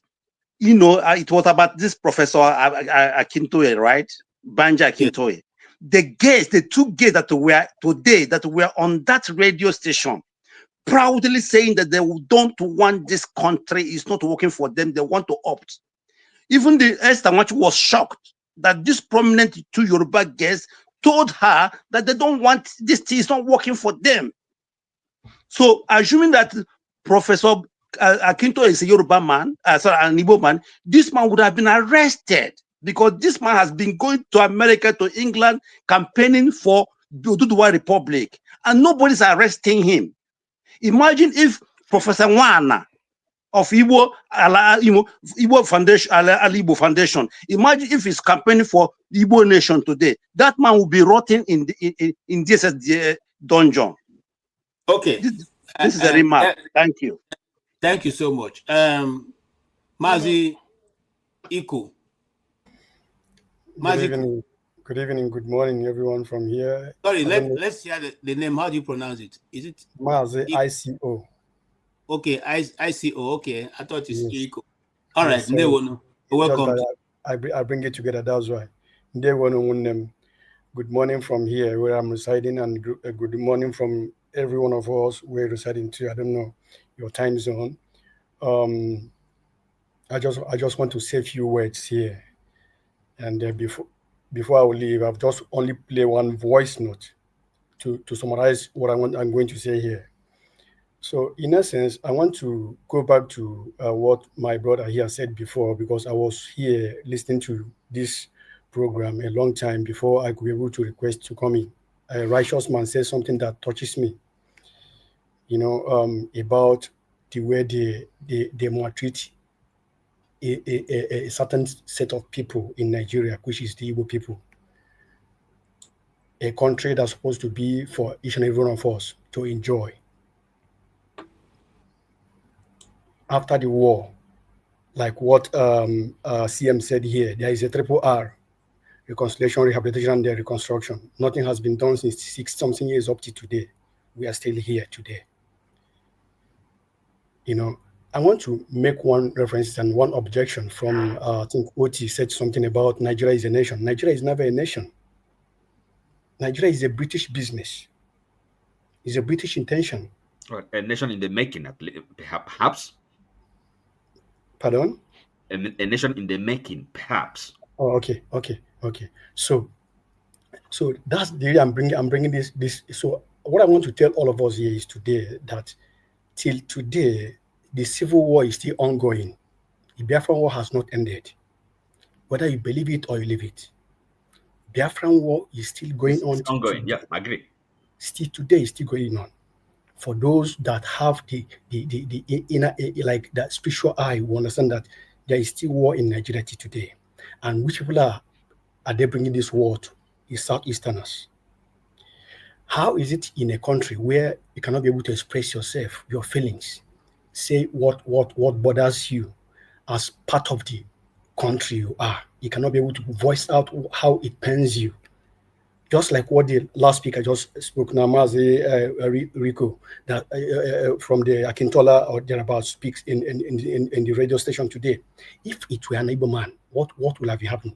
Arrest comes immediately. So what is that thing that the Igbo man do in Nigeria that warrant them to be treating this way? Whereas we are the people that wants Nigeria to work out. We are the people that wants Nigeria to work in ramification. If he talks about love, if he talks about unification, Igbo men are the people. Igbo men are the people, are the tribe in Nigeria that wants that unity to work. But the Nigeria itself is not working. because it's not the same language, it's not the same culture, it's not the same religion, it's not going to work. So today we are still finding it very difficult for the Nigerians to work out, but it's not working for you and I. This is one of the reasons why most of our youths, we are traveling out of the country, especially the Southeasterners, to where we can be able to survive for the sake of our family. All right. So this is what the country has putting us into. Just before I conclude now, I just want to play a voice that I borrowed from our former president of Nigeria, Goodluck Jonathan, when he spoke in Emmanuel Iwanyan's 18th birthday. Please, I want us to just listen to it, please. For Nigeria's unity, these are things that agitate my mind. I started thinking about how we've been having this conversation about the unity of Nigeria. And I reflect back at some of the prominent statements made by some of our founding leaders. And I feel that probably this would help us to have a conversation on the Nigerian unity. I just brought four, not to bore you. First, and I quote, not my statement, Nigeria is not a nation.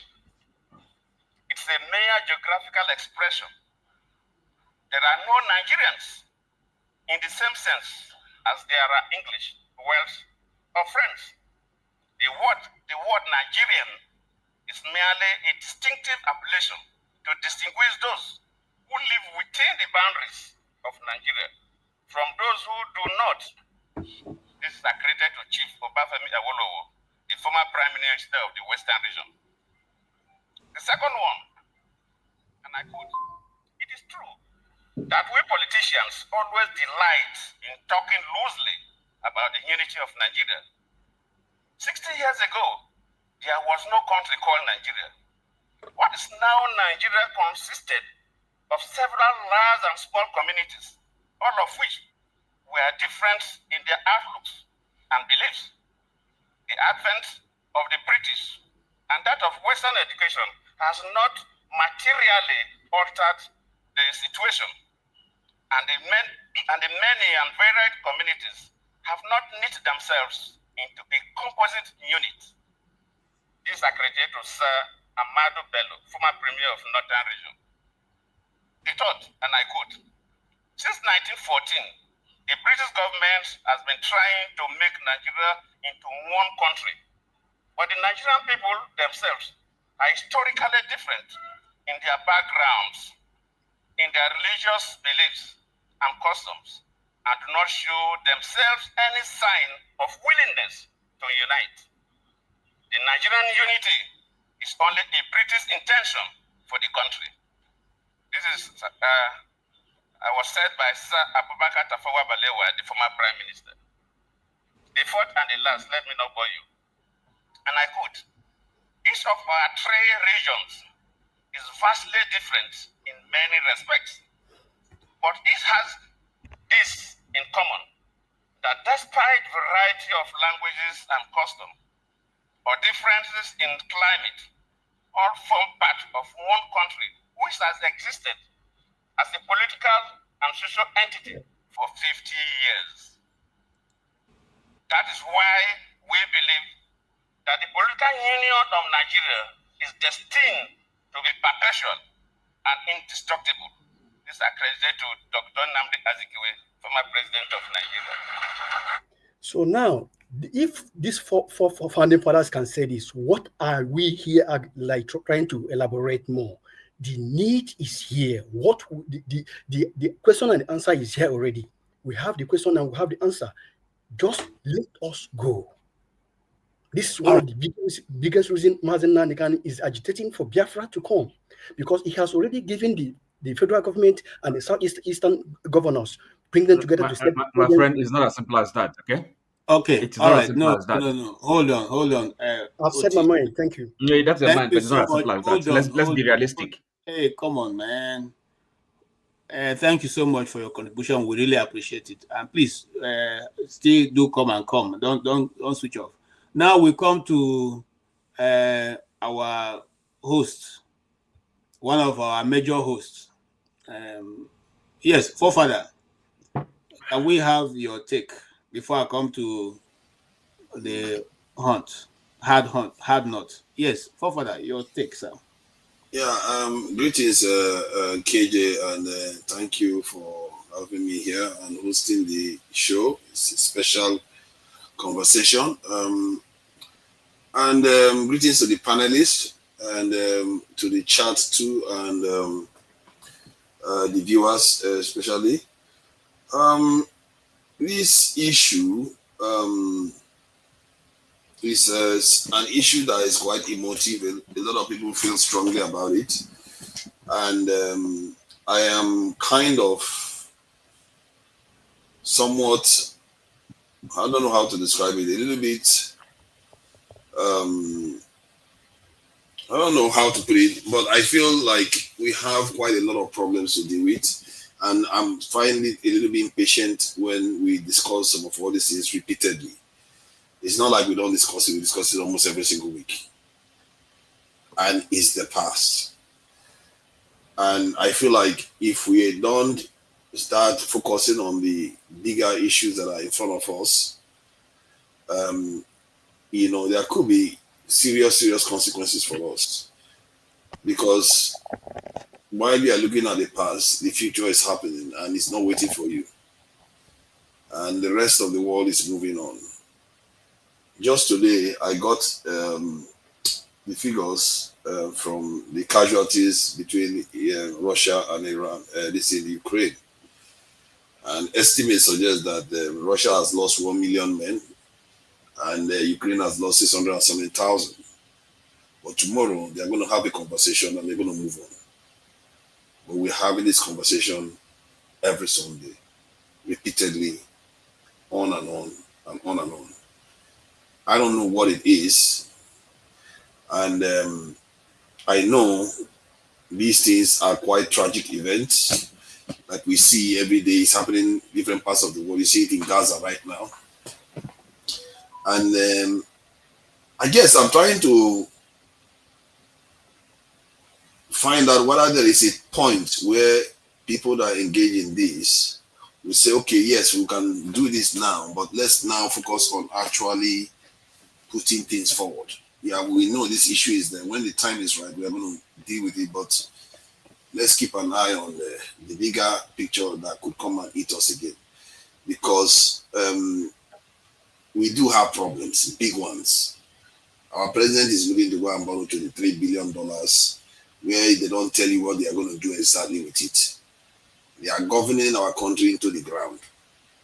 And make no mistake, it's not only the north, it's not only the east, not only the south. Everybody in Nigeria, they are in cahoots. And Nigeria is one of those unique countries where it seems almost as if it's remarkable, really, how we did it. Because other countries are a little bit quite lopsided, where you see one tribe dominate everybody. But Nigeria, everybody, when they tell you that one tribe is dominating the other, it's just like, but it's not as clear cut because almost everybody is involved. Every group is involved in what is keeping Nigeria. Is it Asakpabio from the north? Not from the north. Omahi, is he from the north? Uzodema, is he from the north? He's not. So we have Tinubu is not from the north. And is he not packing his Lagos boys into Aso Rock? So I know some of all this, Nigeria is quite. The other day, the military is complaining that the Southeast is not getting involved in the military because Nigerian people like our forebears, like Nnamdi Kanu and the others that came after him, decided that they are going to put inside the constitution that everybody has to be represented in this country. And I think it's the right thing to do. But yet, when we have this conversation, we make it look like not everybody is represented in the country. I don't know why we believe that not everybody is represented, because Nigeria makes far more effort to try to represent everybody. Where the problem is coming from is that we are being misgoverned by the people that are at the top right now. They are not governing us well. If we keep talking about tribalism, they are falling into their trap, because then you don't call them out for the mess that they are making. You don't deal with the real issues that are facing us today, and the ones that are coming in the future that are probably even greater. And those ones, your children are going to have to enjoy it. And the more you take your eyes off them, you're giving your children a lot more load to carry. The mistakes of people cause, you see this image that I'm playing now, people made mistakes to create that event. If they didn't make those mistakes, that picture you are showing just now wouldn't exist at all. Somebody made mistakes that created that. And if we make more of those mistakes, we are going to create more of that for our children. Sooner or later, we have to live for the future, not only living for the past. Because the children that we are having, they are not going to ungrow. You are not going to unborn them. They are already in the world. You have to make preparations for them. If you focus on yourself alone, that is selfishness. Because you are worrying about your own feelings. When your children, you are laying, because look at what our parents left for us. Was it not somebody that made the mistake that you are shaking your head for now? Was it you? You were not there. You were not there. Were you part of Agui Rose's government or Ojuku's government? You were not. But yet you are shaking your head because of their mistakes. So you can shake your head all you want. You may not like it, but the point is that the facts of life is staring you in the face. And if you run away from it, and I really hope some people will run away from it, that's the truth. But the ones that won't are the ones that are going to chart the future, because sooner or later somebody has to build the future. If others want to complain about the past, they can complain about the past. If you want to say you are marginalized, you can complain all you want. All I see in Nigeria is that everybody's at it. Everybody's stealing. Everybody's immoral. Everybody they lie. Nigerians lie. They pretend as if they care about their own. They just want their own. The moment their person gets into that office, they will forget about all his sins, and they will, even if their person is doing something wrong, they will cover for that person. This is what we do. Let's face it. That's what we do. Thank you. Thank you so much. I wanted to give you, but I want to ask a question, but I see that there are a lot of people waiting behind and all that. So I will leave that. I'll come back to you because there are so many things you raised, which I would have loved to ask you. For instance, let me not run away. Let me ask you. So in this case now, with the current things going on in Igbo land and with the Igbos, will you say that it is the Igbos that are also doing themselves that same harm? Yeah, Igbo people are involved. You see, in which way? I'm coming, sir. In which way? For instance, if you followed, I don't want to bring Nnamdi Kanu this early in this discussion, but if you followed Nnamdi Kanu's discussion, did you that this is a court case, for instance, for today? Did you notice that he has been in the dungeon for over 1 year, with only having 1 hour of light a day? Is there any other person that happened to 1 hour, 1 hour of light under 24 hours has 1 hour? And that is even because he wrote what they said he should write.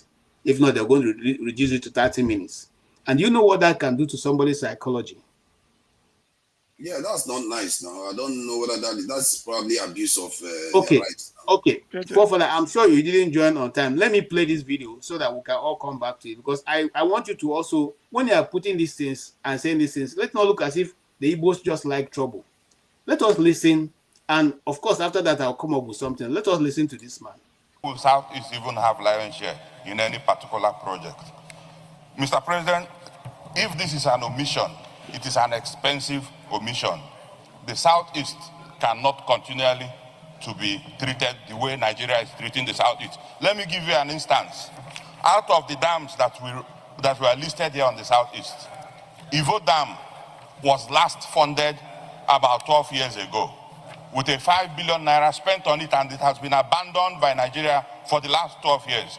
I had written 3 letters to the Ministry of Water Resources. We have done everything possible to see if they can bring up Ivo Dam. And here, a zone is allocated 66 billion, and the entire South is at 0. What kind of omission is that?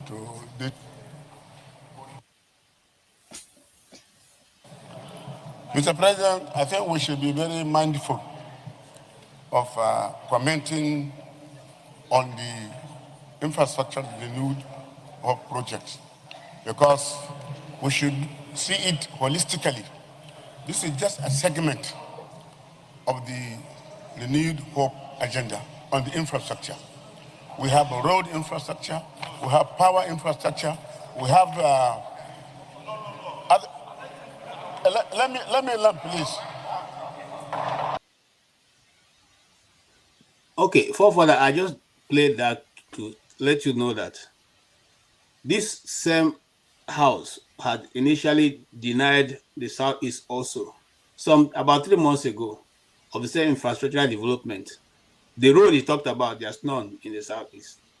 Now, some years ago, just years back, the railway was denied the East. The railway was denied the East. Now, let us even push back a little bit, because you are talking about whether we the Igbos are making efforts, even as leadership. Railway Remember was that not denied in the I'm East. coming. So Hold don't on, just say one and add another one on top of it. Railway No, was I'm not just denied in the East. letting you know those things have been piling up. No, hold on. But there is railway in the East. Hold on. Okay. Before KJ, this, please, KJ, please allow forefathers to go. Let's continue our decision, because okay. this is about. Okay. Please, Listen, this is about Biafra Day. This is our no emotion. problem. This It is is the no, same thing. allow him to go. Allow him to go. You have to control your emotions, all right? Allow him to go. No, but you have to control your emotions. You can have a Forefather, conversation. forefather is anti-Igbo. Forefather is anti-Igbo. Allow him to go. Come on. Just we still have to deal with I know it very well, of course. I know. I don't know why he's here. I don't know why he's here. Do you want me to put you backstage, please? Now, listen to me, forefather. You know, before Nnamdi Kanu came on, when the agitation started earlier, and I said to you as a journalist, I covered most of those things. He was asked, because that time the federal government said, we don't know what the Igbos want. Okay? The 5 Eastern governors had meeting with Nnamdi Kanu, for which he came out and said exactly what he said in the meeting. He said, our agitation will go away if you give us seaport. He didn't say Igbo land should have a seaport. It is your Port Harcourt. He said the seaport in Port Harcourt should be reactivated. The one in Cross River should be reactivated. The one in Akwa Ibom should be activated. He said international airport should be provided. And roads, infrastructure done in the East, just like it's done in other places. And then he will stop agitation. But till today, has anybody ever done that? The seaport is asking for, not for Igbo land. It's not in the East. It's for those states. So when we just gather this and say maybe these people are just being, let us be realistic and also listen to what is going on. Let us be realistic. Now, I don't want to go far, because that'll be taking me away from. You don't need this explanation to this guy. You don't need explanation to this guy. You don't need explanation. KJ, please listen. You don't need explanation to forefathers. What are we talking about here? No. When we come out, excuse me, KJ, you don't need explanation for forefathers and this polo. You don't need them here. KJ, listen. All right, go ahead. KJ, listen. KJ, listen. 2 minutes, CM. 2 minutes. You put up a show and circulated the flyers, indicated the topic, because today is May 28th. In 48 hours' time, it becomes an anniversary of Declaration of Biafra. So what was he doing here? Hold on. Yesterday, 27th, was the provocation because they created 12 states.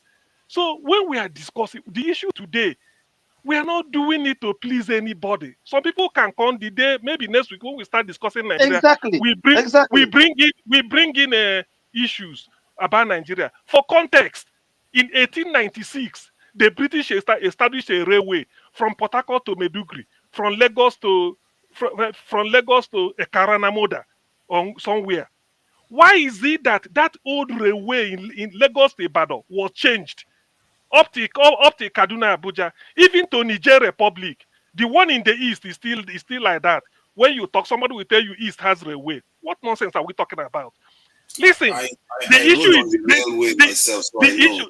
remove forefathers from here. Remove him here. What are you telling me? I'm just telling my emotion. I rode on the rail myself. KJ, listen. KJ, this is not how to handle this issue. I gave a context. 1896, the same railway that was established in the east was established in the west. Why did they find it easy, better, justified, and convincing to modernize the one from a Lagos to Kanu, up till taking a brand new one, brand new rail to Niger Republic? Why the one from Port Harcourt to Aba, somebody is saying is taking? This is 1896 rail. If what is good for the geese is not good for the gander, why are we here? But that is by the way. So because you see, the thing is that Okay. when All right. people Thank you you. see Thank you. when somebody want Hold to on now. declare when somebody want to, because some of these things, please yeah. let us face Biafra issue. If Biafra is calm not for down. everybody, This if you don't, it's not for everybody. This is Biafra issue. If you don't want, if you don't want, please, this is the issue. If you're not going to allow me to talk, I will just take all of you out. I have enough video. See, whatever anybody is discussing here, we'll have a video, and I can give you the link, so you can go and watch documentaries done by other people, independent people, Nigerians. There's even a film shot on the last of Ifajina, okay, which I think is a bit exaggeration, but the guy said it is fiction. He just used those names, so I pardon him for that, okay. But we have enough information. You will have enough books for anybody who want to know the truth. You see what we are taught in documentary production is that when you take the book of somebody who is writing from a perspective that you do not agree with, you read it. You also go back and read from the person who you agree with, and then you just oppose both. You discuss this part, you discuss this part, then you will now bring your conclusion at the end of your documentary that this is what you feel so far. You may be wrong, because even at that, it is still from your own biases. You may be wrong. So if you come into discussion with that kind of mind, you will be able to learn from other people and go and do your further research. That is why they have further research. Research no get end. But having said that, Righteous Man was the first person who came here. I had been very patient. So let's give him an opportunity. And I will say also that I may have to take. So if you want, I can take some people. There are about 2-3 people waiting out behind. Stay Humble has gone away because he got tired of waiting. Dockstar is behind. Information Warfare is behind, aka Ovie. So we have enough people who can give us a robust discussion. Let's not end this thing by quarreling. Okay? Polo is also raising his hand. You hold on, I'll get to everybody. But Righteous Man, go ahead. Yeah, one more time, good evening to those who just joined. KJ, there is something I think we should correct. I don't think that those Nigerians that are being referred to as the founding fathers, in the actual sense, they are not the founding fathers of Nigeria. In 1914, history has it that Nnamdi Azikiwe was born, I think 1909 or 1904. So, pretty 1914, he should be about 9 years or 10 years old. So, and Nigeria was founded. So, when we refer to Nnamdi Azikiwe, Obafemi Awolowo, Sir Abubakar Tafawa Balewa, Sardauna Sokoto as the founding fathers, I think we are making it's a bad precedent we are setting. They fought for independence. Independent Nigeria. Hold on. They fought for independence of Nigeria. Does not make them the founding fathers. They never founded any nation or country called Nigeria. Wow. They only asked for, hold on, now, it is my turn. Can you allow me? They only requested for self-governance of what Britain has created as Nigeria. That's true. So what I want to say is this. My father's properties were seized in Rivers State. I was born there. All my siblings were born there. We were never born in Imo State. We were born in Rivers State. My father and my mother spent their life, their money, everything. They were part of those who developed Rivers State, Port Harcourt. They owned properties, owned timber markets. They lost everything after the war. My father went back to those things he owned, he built, he suffered for. Other people have taken it. Now, as the children, You think that I would be happy that what my father labored for, somebody took it over? Because let's assume two brothers had a quarrel, the Easterners and the rest of Nigeria had a quarrel. At the end of the day, they say no victor, no vanquish. Okay, since there is no victor, no vanquish, let me go back and take what belongs to me. You said, no, I can't take it. It's abandoned property. In one country, in one nation, then those who have savings in the bank worth of millions, you now gave them 20 pounds that they should forfeit the other ones. It now belongs to the government of Nigeria. And you want us to be one? Come on now, come on. And you say that I should not remember this thing, I should not tell the stories to my children, or I shouldn't feel the pains. We are 11 in number, 7 was lost during the war. And you are telling me that today I should not remember them, I should not talk about it. What led to that war? Has it been sorted out? I quite agree with what Blackstone said, that we should forgive and let it be. Nigeria is not the first country that fought war. But the truth is that what led to that war, it has multiplied more than ever before. Okay. At least America fought civil war, and today they are still together. Are you telling me that people whose property were in the south or the east of America, I don't know how they divided it that time, that they lost their properties after the war, they couldn't reclaim it, they say it's abandoned property? I mean, I think the political elite of Nigeria, those who are leading this country, they are not ready for reintegration. They are not ready to make sure that this country works as a nation. They are not ready. Thank you. I want you to stop there, because that is actually the crux of the matter. Are we ready to move as a nation, or is it that we're just playing to the gallery? I see you, Polo, but Hard Knock has not spoken since he came in. So please, you have the floor. No, you are muted. I can't unmute you. Okay, thank you, moderator. Okay, so I mean, before I start, I'm Igbo by ethnic group, so the Nigerian situation, I think I summarize it as I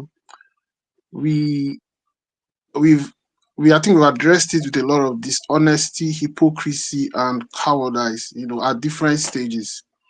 So the thing is, there's always a truth. Then how you choose to interpret it or address it or view it, is another thing.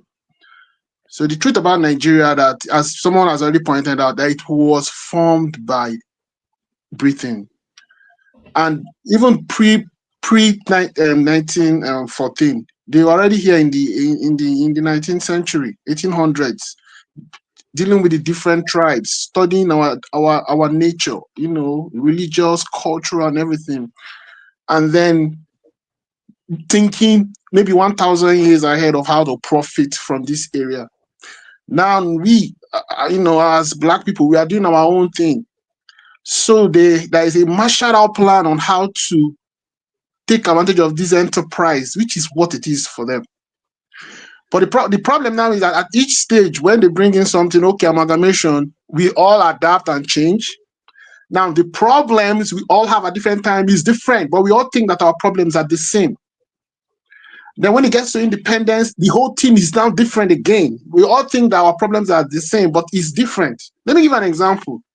For instance, at 1960, the problem with the Northerners were not happy that you had this influx of Southerners who were mostly Igbos, and who were, a lot of Igbos who were merchants, educated people who were taking, they were able to handle many of the jobs because they were educated and embraced Christianity. The Northerners didn't, because of just the way things were all up north, they weren't educated in the Western style. But they were not happy that you had this foreign invading people coming into their space. So they had a different problem. We had our own problem is, being independence and all that. Their own is these people are coming into our space. Now, Zeke, Ahmadu Bello, and Awo, you can see clearly from all the things they said that this whole thing was, a setup for high combustible outcome. Why did they go ahead to sign all those things and do this. I don't know. They are thinking that when they get rid of the owners of this thing, that they can get the house together, which is not true. The person that owns it. You're going to really need to fight to take over that thing, because this is his source of livelihood from generation to generation. That's what Nigeria is. So when we are agree, then each group can start looking at what is their own problem. So me as an Igbo, I can itemize my problem. The Northerners can itemize their own problem. The Westerners, because what it is in Nigeria is that everybody's looking out for himself, but pretending to be one Nigeria. One Nigeria is just, it's mere rhetoric. When it comes to actions, you can see it clearly. If you ask me, I think the people who have paid most by blood and life from figures are the Igbos. We've lost people, numbers. Yeah, anybody you pick now here, you can see the emotions. Me, I lost my uncles. I'm quite young. I was born, in 1980 something. But I lost my uncle. My dad fought. He lost his classmate. But I want to let me just add this before I leave. After the war, Nigeria has still, my dad who survived the war, some of his classmates died. He went to school, became an engineer. And in 1990, he was working in a Jakarta Steel Company. They sent one Captain Umoru. One of the other ethnic groups, they said how these Igbos are dominating here and all that. And they came in, and in one night, they retrenched almost 90% of the Igbo engineers in that steel company. This is a Jakarta Steel Company you're seeing. My father was one of the pioneer engineers there. Without pension, nothing. They let all of them go. Some of them, they retrenched man and wife. And this thing now impacted their families moving forward. It impacted my family because now my father had to start hopping around from one private job until he died. Fast forward to my own generation. When we graduate from university, no job. You go to Abuja, they check, what state are you from? They say, oh, your whole slot is taken up. There's no space for you. The next thing, you want to leave, go out of Nigeria. So, me as an Igbo person, I'm just honest with what the problem is. Because of circumstances and so many things, we are not even safe within the Nigerian space. Forget about how other people feel about you or uniting and all that. We are just not even safe. We are lucky that the confines of the world did not end along the Nigerian boundary. That is why we are still surviving. Exactly. Because we are able to live and pursue, life, success elsewhere. Thank you. Within the Nigerian space, it's survival. That's what the conversation should be. So Igbos, we should look at what the matter really is. So that's what I would just say. So this conversation of yeah. Thank you so much, and I appreciate your patience. What you have said is very, very, very important. We are surviving because we refuse to accept the geographical location called Nigeria as the ultimate, and so we'll go to North Pole, South Pole, Iceland to pursue our legitimate living. Sorry. I don't know who wants to take a turn so that I can put you behind for a while and get Obie and Dexter in. Anybody I can leave. But KJ, okay. So make your comment and then then we yes. Can you ask her not what the solution is? I'm interested in listening to people's ideas. I think we seem to agree on what, at least generally speaking, what the problems, where the root of the problem lies. Okay, yeah. What the solution should be? Please, Hadnot. Yes. What the solution should be? You see. I'm glad. Hold on, Hadnot. Please, let me give you my solution. I'm glad. Look, let me provide my own solution before you say that. At this point, with everything I've seen, balkanization is the only solution. This thing we are trying to do, restructure all those things. No, we've already shown that we are dishonest, hypocritical, and cowards mostly. So once something has nothing to do with your tribe, we don't really care. Okay, check it. Even in the diaspora, how many groups are really Nigerian groups that you can say, okay, this is it? Most people form groups according to either their tribe or one thing. So we are being hypocrites, big time hypocrites, dishonest, and it's not working. It's not working. We want 1,000 years, and so with more time you give, then our fortress to protect ourselves from maybe outside invaders is weakened the more. I mean, even the whole Nigerian space, because this our malady and chaos. Other people outside want to even push you away and take away the whole land. So we need to move separate so that we can actually protect ourselves, because staying together, we are making ourselves vulnerable. That's as Have we you considered said. that we were separate once? Sorry, not. Sorry, excuse me. Nigerians, were you not separate once when they took over, when they came and colonized you? Don't you think that hold on. restructuring can lead to what we call balkanization? Why is it that we are isolating Polo? Is it under No, Polo should go away from here, my friend. I don't understand what you mean by that question. No, because he's been here. I wanted to. All right, I have a question for you. Please, just what had no. Hold on. Before you ask Hadnot, Hadnot is not here to be cross-examined. Let me ask your own. Let me answer your own. No, you are not the. See, listen now. You are not here. It's not a two-way thing. It's not just between two of you. If it were KJ, that is the host. So the answer to in addition to that, you see, the thing is this. Sometimes I say I'm happy the situation the developing Nigeria has come today. The man in charge, the president of Nigeria, the CNC is a Yoruba man. Yet Professor Banji Akintoye, a Yoruba, is still saying that the Yorubas is not working for them. If it didn't work for them, is it Igbo man it work for? Or will it work for Fulani man now? Or will it work for Hausa man? This is what we should be thinking. Before, if it were in those days, they say Yoruba is in charge. Therefore, excuse me. No. What I'm saying is that a Yoruba man is in charge, and a leading Yoruba professor, Banji Akintoye, a man who wrote the history of Yoruba people, is saying that it's not working for them. They want out.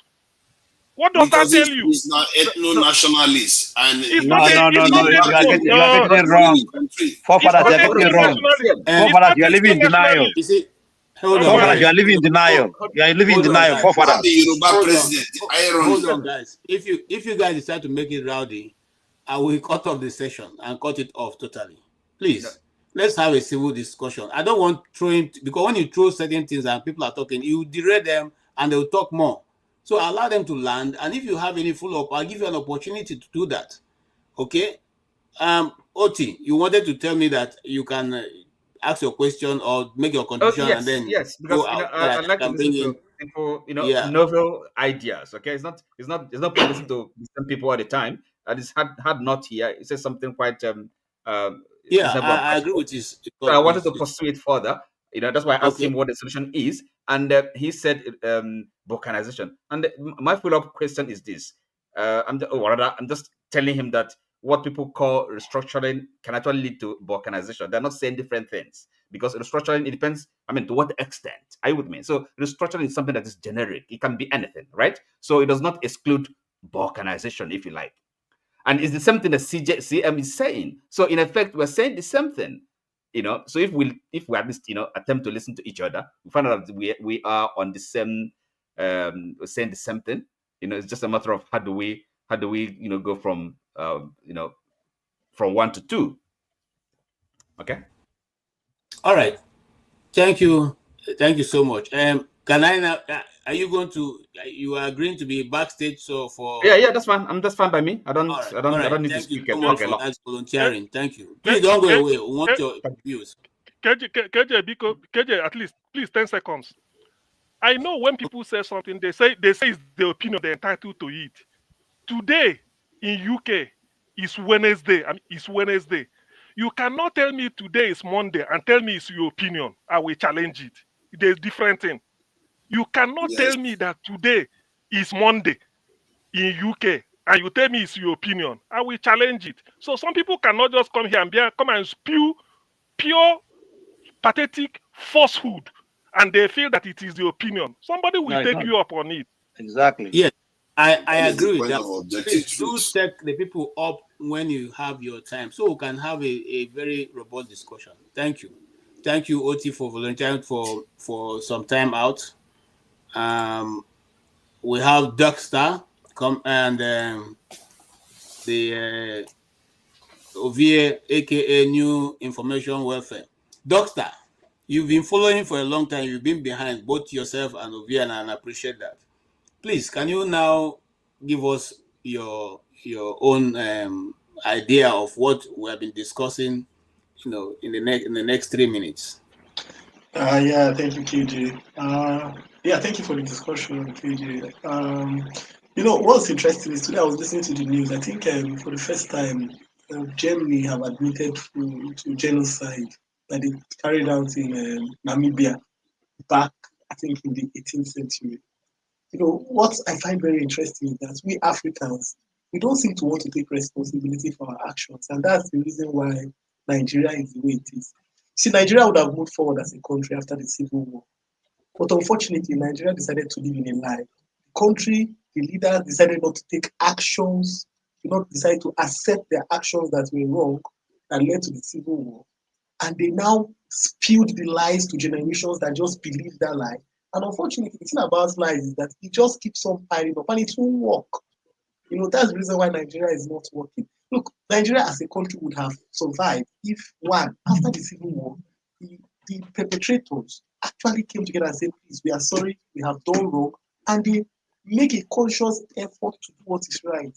But what did they do? The moment after the Civil War, the first thing they did was that after the whole shenanigans, divide it into why states are not working on, because the creation of states was not even the people's choice. Example, when Nigeria was divided into regions, it was the people's choice. Awolowo, Zik, Enahoro, Ahmadu Bello, all of them came and they said this is when the British were arranging this. This is how we want it, and they agreed that it will be mid-western region. So they were so I think it's in Nixon's report, and all those things were there. That was the people. It was out of consultation. But now the states you have today in Nigeria is not out of any consultation. It is a balkanization of the whole thing, and that's why there's no look. There's nothing uniting the system. What unites Nigeria is corruption and oil. Whether we like it or not, that is the truth. Everybody is united because of the corruption and the oil. How to take the resources. That is what is uniting Nigeria. The leaders there is 90% of the leaders there is the resources. They want to, and how you get to know this? Just in plain sight, just say, okay, let the states be, but let the states own their resources. Nigeria will still go, it will go up in flames. Look at the tax reform bill. Just the small tax reform bill. Everyone will go up in flames. So it shows that the country is, and the bad thing is that when you don't realize that you are failing and you are reinforcing your failure, then there's no hope for you. The nations of the world that have worked, what keeps them working is fairness and justice. There's no justice in Nigeria. There's no fairness in Nigeria. There's no equity. Nigeria is for the people that conquered. That is how it is. And so when the idea of this whole thing, example, the Biafra-Nigeria War was more like a genocide. The Nigerian government cannot come and admit, look, even Rwanda that is making progress, they had to admit that there is nothing to show. There's no monument of apology. Look at the massacre in Asaba. No, there's nothing. Nobody is taking risk. And then the people still want that. You have some people that are still believing that the thing will work.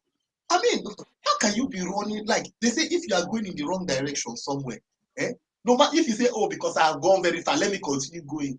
You will not get to, you will keep on going down the pit. You must realize, I have to stop here and turn back. Thank you. Let me come in. You see, what you said is the last thing you said. I'm going to just pick it up and elaborate on it.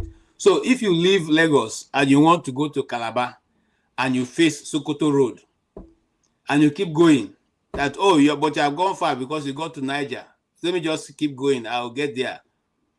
I don't know how you're going to make it to Calabar because you are totally in the different direction. And that's why those people who, if you read a little bit of geography, you find out that when a ship misses by just 0.00 nautical mile, you miss. If you are going to Australia, you may probably end up somewhere else you never ever imagined. And that is how this. Well, that's just exactly what he's driving at. But Paulo, please be patient with me. I want to let those who have not spoken to speak. I'll come back to you. I see your hand. Ovie, please.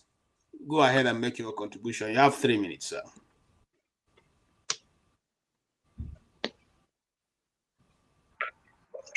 So, I think I started listening from Tunanja when Tunanja started. I believe he must have shifted the conversation. So, what was so that I will not go out of point. Where what we are discussing, actually, True Nigeria took us far from what we are discussing. What we are discussing was our topic here, which is the ghost of Biafra and the Nnamdi Kanu's question. What is it really? Are we building a nation? Are we sincere with ourselves? What can make all of us sit down on a table and tell each other the plain truth? I'll give you an example. If you have an issue with your wife, when you sit down on the discussion, you don't begin to lie to each other. You look at yourself and say, this is this. But if you look at the Nigeria, political scene, you find out that so much is hidden and so much is not true. How now do we reverse ourselves to a point? Or should we simply say, Oduduwa, go. Biafra, go. Middle belt, go. North, go. Where is the center that will hold? Because that we seem to see that the center is not holding. Nigeria, I don't think we will hold. And I think I want to agree with the guy that said that balkanization is going to be the answer. I kind of agree with him, because at no point that the territory that we have in Nigeria today agreed that they want to live together. We should understand that what we have today is a gift. And whoever is giving you something, it's only him or her know why he's giving you that gift. That's why we are in this condition today. The so-called founding fathers, they did not fight for any country. They negotiated. Nigeria was already conquered. Those who fought were conquered, were defeated before this crop of generation were born. We seem to forget that even before the amalgamation of 1914, the Arabs were already in the midst of us. Via since 800, in back to the 8th centuries, where they came through via trades, and so they already have an ideology is already settled down there before the conquest that follows, due to the conquest of the Ottoman Empire. So that ideology is still very much alive, whether we like it or not. The idea of the ideology is to conquer everywhere. So before the Christian capitalists arrive, that ideology is already in full manifestation. They could not conquer them. That's why they have to force to amalgamate us. One could argue that there was no time, because you were talking about the coming together of the European in Berlin in 1845. What people don't get that 1845 there was nothing like Germany. It wasn't a country yet. So when they descend on Africa, they share them within themselves between that 1914 to another 50 years, which led to the Second World War. So there was no time for the British to actually want to do whatever they want. So the America has to force them to give us what we want, what will be convenient for them to take over the resources, because the idea of conquer is not about resources. Nobody wants to conquer us because you are too cute or too handsome. No, it's because you are sitting on the resources. Question for you over here. Why can't our leaders, people from ethnic, different ethnic groups, sit down and have a conversation, and that conversation be implemented? And I'm not saying this only for the Igbos. They are having.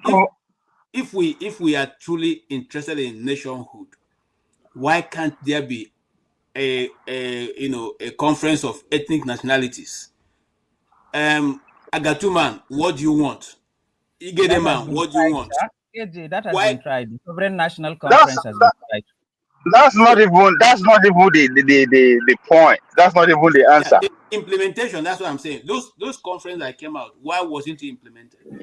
Okay. Was it from who was ruling the nation at that time? Is he from Biafra region? Yes, he is. Why has he dumped the recommendation? He's the president. Why is he don't? Our I mean, problem is not about sitting together. Wait. Hold on, Ovie, hold on. I'll give you time to answer. Let Something him is talk. developing. Hold on, Something is hold on, Ovie, developing now. hold on. Something is No. developing. CM, So hold Jonathan. on. So Hold Jonathan on. now is a Hold Biafran. on, CM. Idoman is a Biafran now. Allow Oh him to speak, God, oh please. God, these Okay. people are just rap on that. And this Okay. other hammer. Okay, Polo, go ahead. okay, just imagine that Nigeria is this forum, and we are the people that constitute Nigeria. How can we be talking like this amongst ourselves and then expect to have a better outcome? How? Why do Because you? there was nothing like us. We never agreed to sit down together. There's nothing like us. We need to get. We need Ovie, to I take. We say need to. I'll give you time. Ovie, hold on. I'll give you time. Hold on, please. Take it Spoiler easy. alert! Spoiler alert! It is there. It is here. Whether I like it or not, whether I agree with it or not, it is already there. So now you have to fight for how to get it right. And then if you say Nigeria is going to be disintegrated amongst all the tribes that want to have independence, how many parts can we dissect the country? How many tribes do you think? Okay, we have this commonality, therefore we want to be part of you. How do you come to that point? How do we arrive at that? Maybe Nigeria will be split into six, like the former geopolitical zones. Again, further, it may even start reintegrating again. Look at what do you call it? How long has Wales been suffering under the British? They are still under Great Britain. They just have to negotiate for something better at every given opportunity. So, if you are using the 1999 Constitution, I believe you must see who presided over the coming up with the 1999 Constitution. Was it not an Igbo guy, Okadibo? Was he not the guy? Huh? He has the opportunity. Okay, wait. Even if he's not Igbo, Igbos have their own senators, have everything. They can lay down their complaints and then it can be discussed in the National Assembly. But if this is how you guys can behave in the National Assembly, you cannot just obey a simple rule. Keep quiet, wait for your time to finish, then come in. You cannot maintain that. Oh come on, this guy How is do you just expect to have a come sane on. conversation? This is not my opinion. This is okay. I said my opinion. Now let's forget about opinion. If we keep looking backward and we are not willing to sit and negotiate and understand, and everybody accept where he is wrong, then we should forge ahead as a nation. But if we keep on throwing blames and then looking back, we can never get to the future that we want. We will only amplify the division that is already there. Yes, history is relevant, but a lot of somebody said America, yeah, they had their own civil war. They came together. Now they are there. Red state, blue state, whatever you want to call it. They are still there. They are united as a country. Okay. Yeah, Great Britain, how does it disintegrate? Northern Ireland, Wales, and the likes. They also feel like they are being deprived of their right. Great Britain is taking advantage of them, England. And what did they do? They started, I mean, Northern Irish Republican Army is there, just like the Biafra boys are doing. Ultimately, they were given a chance and they negotiated for a better life. They got themselves something better out of that protest and terror organization. So why are we not learning from history Mark Ban and has then moving destroyed Nigeria forward? more than No, IRS. no. And Hey, then Mark come on, Ban, man. Mark another Ban. thing, Mighty another thing, Allah, Mighty please, Allah has please, yes. If again, if somebody can just be interrupted and just say, if you don't agree with my point, you are not allowed to stop me from talking. I will still like go with my opinion. That is how we get it wrong all the times. Instead of correcting somebody in a polite way, this is a civil conversation. We are not savages. This is a civil conversation. If you can have this conversation in a rowdy way, how do you expect to negotiate for a better deal for your people, even if it means secession? Okay, how many countries in the world or geographical locations in the world want to be a country, but they didn't get that? Somaliland has declared itself independent from Somalia, but no nation has recognized Somaliland. Even they pretend to operate as a nation. It's not everybody that wants a nation gets a nation. In Spain, they are having the same issue. if we want to forge ahead as a nation, you have to negotiate it with those people. You have to confront the fact that some people have been wronged. You admit it. Okay, what are we going to do about that? Then you all sit together, negotiate for a better way. Just as the former, Jonathan tried with the National Sovereign Conference. If you can have something like that again, and then use the recommendations in that from whatever they got, then all of you will come to the negotiating table and say, this is what we want. We are demanding this because of that. Therefore, if you are able to make your case, good case, and you have a support, then you get your own country or get at least what you want. We are fooling ourselves that we are practicing. Enough of this insult. I'm not going to understand why you come in the first place. We are actually not operating the true federalism. That's the point. We are not operating in full All right. federalism. Thank you. I'm good. I'm going down because I don't think I will Goodbye. continue Okay. and be listening to Hold on, guys. Goodbye. Follow, you can come on Saturday. Why did you stop me in the first place? Hold on One now. correction. Come on. Let us make correction now. Let us Listen, correct. hold Since, on. since, No. I want to know why I was stopped. Why did you stop me for him to say? I want to know why. You stopped me in the middle of my submission. Why? If you allow me, I will tell you why.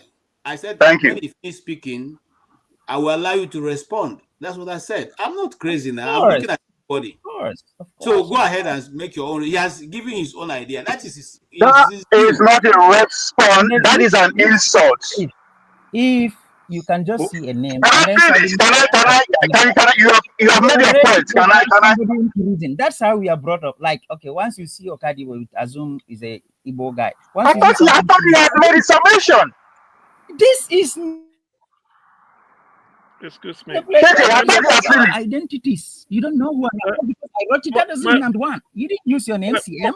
Tani, go forefathers, KJ. What is that? Polo, go to forefathers. On Saturday, go and visit forefathers.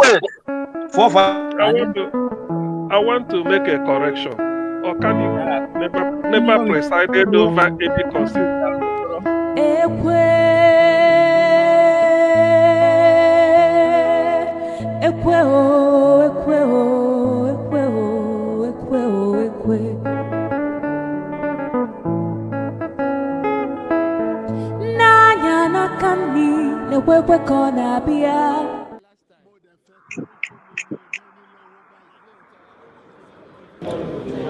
I've always been told my English was quite clear. I don't need to explain further. There would be a breakdown of law and order. That's what they're begging for. I just wanted everybody to know that I'm not too old to shy away such responsibility if it comes. That's all. How can you take a people like the Ndibo and try and to impose on them a leadership? It's not possible. It was possible before, but after Biafra, no. Everybody knows that. Okay, everybody knows this. That is right now impossible to impose leadership on the Igbos. Exactly. The matter is that we are going to keep talking, and the time has come for us to talk. But we have to be cordial in this platform to be able to hear one another. And so I beg your indulgence. I plead your indulgence to be patient. Everybody will have a time to talk, and I have only 15 more minutes on this program. So I'm going to, as much as possible, allow VA to. Don't worry. I will carry on the second round. Anybody that wants to. Oh God. Oh God. Oh God. Hey, Mazi, stop it. Okay. Hold on. Oh God. Forefathers, please. Attitude there. VA, go ahead. I have a question for you. What did I say? Yes. What did I, for the amount you allow me to speak, what did I say? No, you're asking a question. I mean, I'm dealing with a lot of variables. No. KJ. Let's be serious here. I noticed that anytime I'm given opportunity to talk, as soon as I finish one statement, everybody will jump on them. Like if everything that I know I'm saying, when I know before, why they not talk I just ask you, what did I say? You stop me in the middle. Hold on now, let me say I try to protect everybody, but I cannot hold their mouth. That's why I put that hold music. on, that's not the point I'm making. I'm talking to you directly. Because I don't know why you stop me. That's why I asked you, what did I say? Maybe it is what I said that make you to stop for you to interject. What was my submission? Because I'm confused. I don't know. Like our problem here, you know why you could not respond? Because there's a reason we are denied history. I am giving you history how we are stranger in our midst that decide to put foot in our house. And you stop me to give that stranger to insult us of our injury, telling me that the Nigeria is already there. We have no choice, we have to negotiate. Who the fuck funded in Nigeria? Okay, what I wanted you to understand is I'm not asking you a question. We are being serious here. But I want to respond to that. You see, Ovie, that person I want to respond to what I said first. What was my submission? It is a question. What was it? You see, Ovie, sorry. KJ, if you had allowed me, I would have cleared all this air. But well, you see, it's a program, and everybody cannot be speaking at the same time. It is not a I said, I just ask you a question. What did I say? Just repeat what I said, and I'll be okay. Because everybody is not speaking. Even you guys are not allowing me as a moderator to even moderate.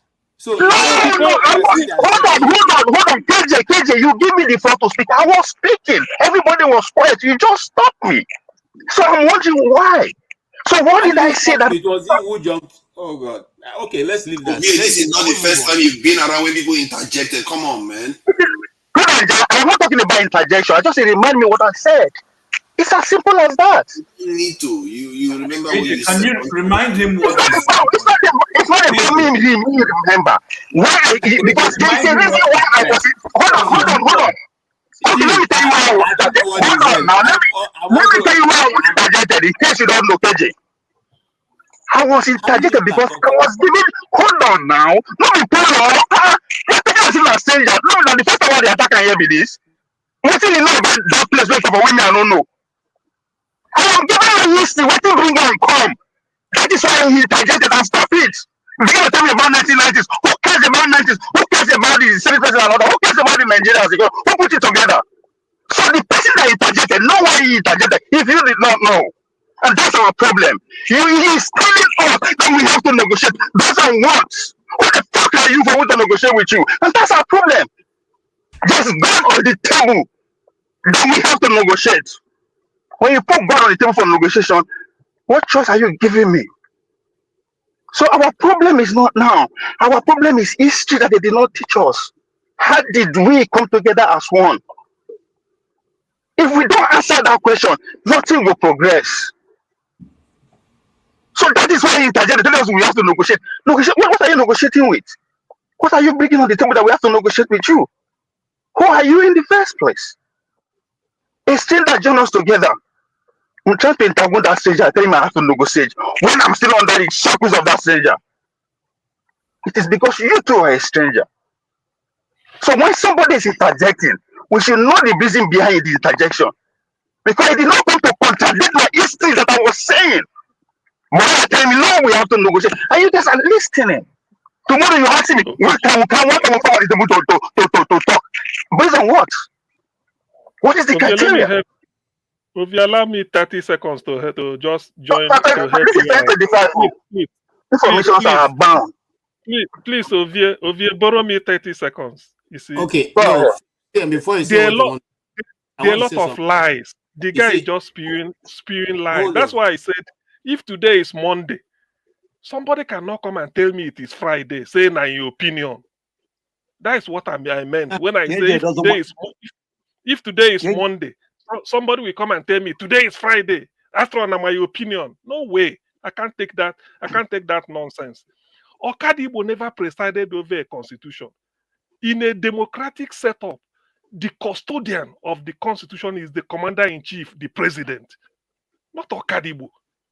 As a matter of fact, the 1999 constitution he's referring to is not autochthonous. It's not a product of Nigerians. It was done by Professor Amamudu Yadudu, Awalu Yadudu of ABU of BUK Kanu, the man that Abdul Salam gave to write it. Obasanjo was not sworn in with the constitution because it wasn't That's ready. CM. That is not the origin of our constitution. Hold on, CM. Our constitution had the handwriting of the CIA. So his German constitution, so his Japanese constitution, so is every process of constitution in the world. The world does not run on divine. Now people they run on. He knows. He knows that's why he will not go to history. That's why he comes into forget about the constitution. You guys don't understand what these people are. These people, I lived with them almost 30 years with this Polo. He left. KJ doesn't want us to tackle this guy. This guy came here and told you that Jonathan is a Biafran, and he conducted a confab. The same confab that even Tinubu, Arewa Consulting Forum, refused to accept when Buhari came. When Buhari came, excuse me. Hold on.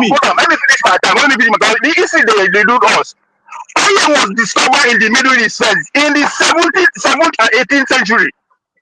So they understand why they're in our territory. Hold on. They understand why they're in Nigeria. Let me finish. Excuse me. They are not in Nigeria because of anything. They are in Nigeria because of the oil. Excuse me, guys. I want you to understand something. One of the things I want us to understand is this. Exactly what Polo have done is exactly what they always do.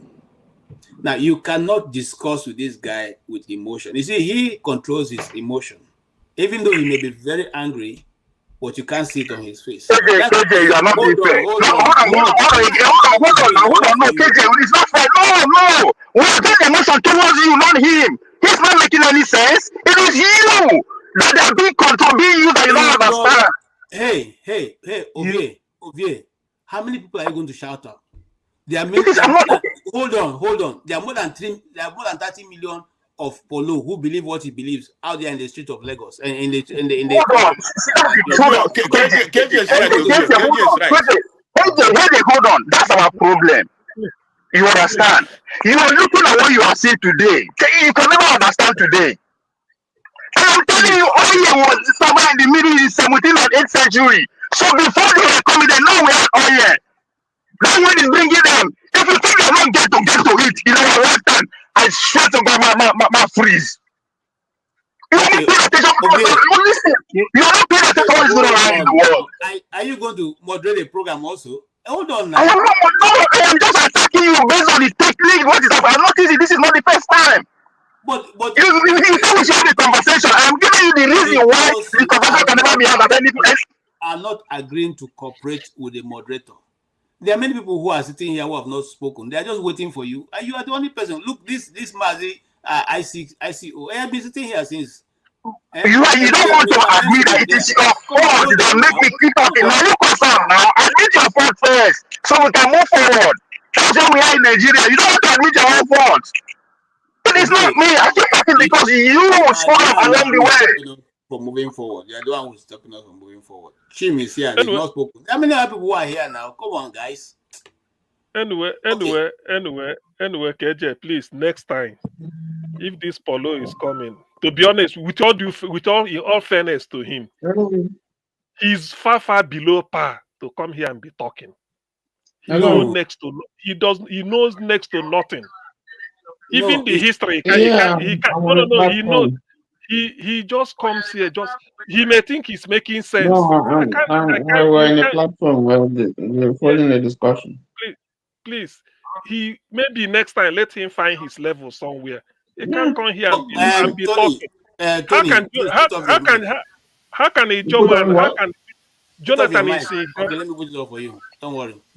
Jonathan, President Jonathan is a Joe, but he's calling him a Biafra. Okay. Tomorrow, if we claim him now, if I say Jonathan is like me, they will say Igbo man is going to grab land. They are just included. But now you look at the way he's categorizing a proud Ijo man, for that matter. He said Jonathan He's a Biafran. He should have done it. What nonsense are we talking about? He doesn't know even anything about Nigerian history. He's just rambling. And Okay, because he doesn't, he just CM, come here to confuse. CM, Let him stay away. CM, hold on. CM, hold on. Don't you think that people who he's talking to know the truth? But Yes, he's you see, wasting our he's wasting our hold time. on, That is hold the on, issue. hold on. He's wasting our time. It's a public platform. It's a public platform. He has taken his time to wait. He has been waiting since. Okay? At least the best we can do is to anybody who comes here has come to put his own idea. We may not all agree, but let's hear the foolishness that he has. Okay, it's the same way if I'm talking, you may not agree with what I'm saying, but listen to my foolishness and at least give me the opportunity to express it. I may not be a professor just like you, but that is my, Igbos have a proverb. I'm Onyara not. luche. I'm not. Every madman gets in sense. So let's allow them to say what they have, and then we can equally bring our own view. If they want to learn, they learn. If they don't want to learn, that's okay. We cannot continue moving forward by making the whole place look rowdy. And all the There, time I have has finished. So since there Paul should be Father has published, there should be Paul minimum Father is going to standard. continue the second. the KJ, second KJ, can I speak? I've been quiet since. Yes, Tony, I'm so sorry. I'm sorry to Sony. I'm sorry to Jide. I'm sorry for. Tony, pride is not a gentleman attribute, though. So I'm sorry for Benson. Ovie, my brother, no green make una talk. He just a shout since. So, no. You don't give me my opinion. Go ahead, there, Tony. Tony, go ahead, I beg. Tony, go ahead as we round up. Yes, I think that let's be honest. You know what Pulo just did just shows that they are deep seated. There's we still have deep seated and animosity, Yeah. bad blood, and Yes. lack of understanding of Nigerian history. Because the reason why, I was getting emotional, with what he was saying, because he did say that the reason why the Igbos are their situation is the way it is because they caused the coup, you know, and that's historically not true. That's why I referred to him. I said, listen, that's not the reason, because even before the coup, we've had killings, because he was talking about killings of, that's why I referred to the just killing in 1945, and then the killings of the Igbos also in 1953. So which shows that, ingrained in the system, even before independence, we've had some serious challenges that were probably not properly sorted out, and we carried that into independence. And so it didn't take long before all those things started manifesting. But I think that, it's a shame. I don't know if they brought back history to in Nigerian school, because if these are the young people, Polo went to NCE, he went to tertiary institution, probably also went to university. And if you see someone who is a young person speaking the way he speaks, then I think we have a problem. I think we have not, as a nation, we haven't done well, So, and you cannot build a nation like that where people have, I have deep-seated animosity against Nigeria. And I've said some of the reasons why here. And Righteous Man came here and he said he has a reason to be angry with Nigeria. Now, you cannot just tell people, just sweep all those things under the carpet and say, we just continue as if they. No. You got to, even South Africa tried, you got to let people talk about these things. And then you have to honestly sit down and say, okay, how do we move forward? Polo is saying that, okay, people come together and then you vote. And how can you vote when you don't have equal justice, equal distribution of representation? Because as it is, I mean, if you take Lagos, for instance, it has more population than Kano, but Kano has more local governments. If you take the regions, again, we've talked about this here, and this is obvious. It's not a question of somebody is lying. We're saying that, for instance, the Southeast has 5 states, and the implication is far-reaching, because it means that in terms of representation, you are denied representation at the Senate, at the House, governor, and all that. And so if you're talking about voting, you are shortchanged. If you're talking about revenue, you are receiving less. Roads, infrastructure, you are receiving less. So how can you now say, okay, you want justice, and you don't want them to talk about these injustices that you have? And when they talk, you say, oh, there's marginalization. These are facts. And that's not saying that you don't. And then the thing that you hear people say is that, oh, every other person is marginalized. But there are glaring inequalities, there are glaring injustices that you can see all over the place. You address it. Now you don't keep on rubbing it in someone's face. You are a defeated person. You kill people. You did. What of the counter coup? Okay, let us say you revenge. Let us assume, okay, the Igbos caused the coup, which is not true. Now you revenge. So why are you still carrying this thing? Why are you still carrying this thing? Every time you say you caused the coup, you caused the coup. You did it again over and over again. And you ruled and ruled and ruled and ruled. So what are we talking about? It's really strange how we interpret information. When he spoke here, I didn't see. I think it's because we feel very passionately about this. He's coming from the point of view of trying to say that we need to find a way to move forward. He's not trying to say that. No. You didn't listen to him initially. If you listen to him, I'll be an issue. What he Which said cause stay humble to say, listen, if this is what we're going to talk here, I'm quitting. Exactly. How do you move forward when you don't want to understand the past? You cannot move forward without the past. You can't just see the past and not move forward.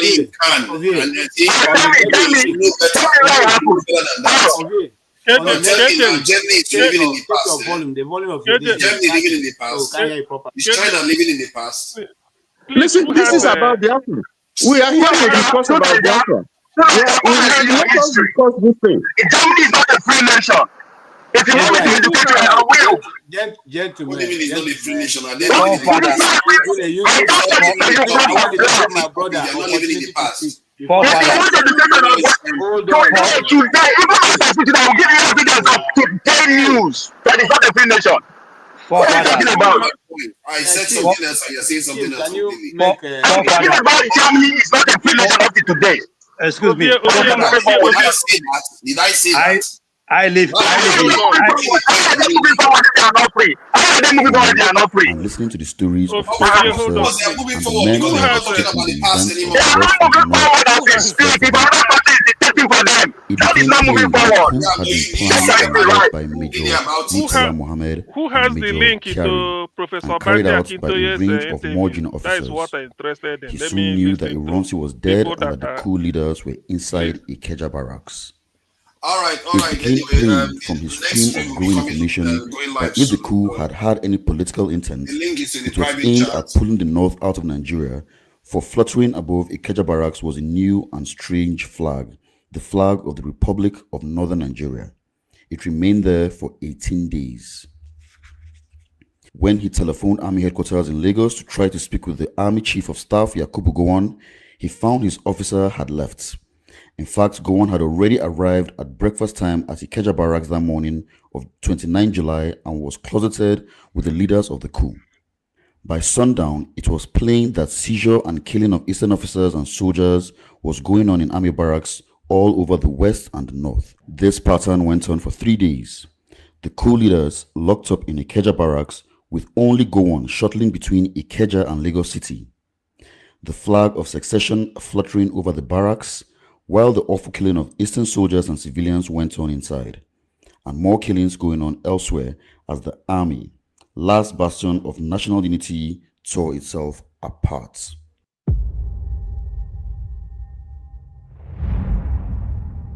When the secessionist aim of the coup leaders became known, a cold wind swept through many quarters, but nowhere more than through the British High Commission. Okay, I just want to play that so that people who think that we didn't arm ourselves before coming for this discussion should know we have enough information. These are independent producers. One was done by Freddie Forsyth, who also had a commentary on his own. I have more than 5 or 6 of those different accounts.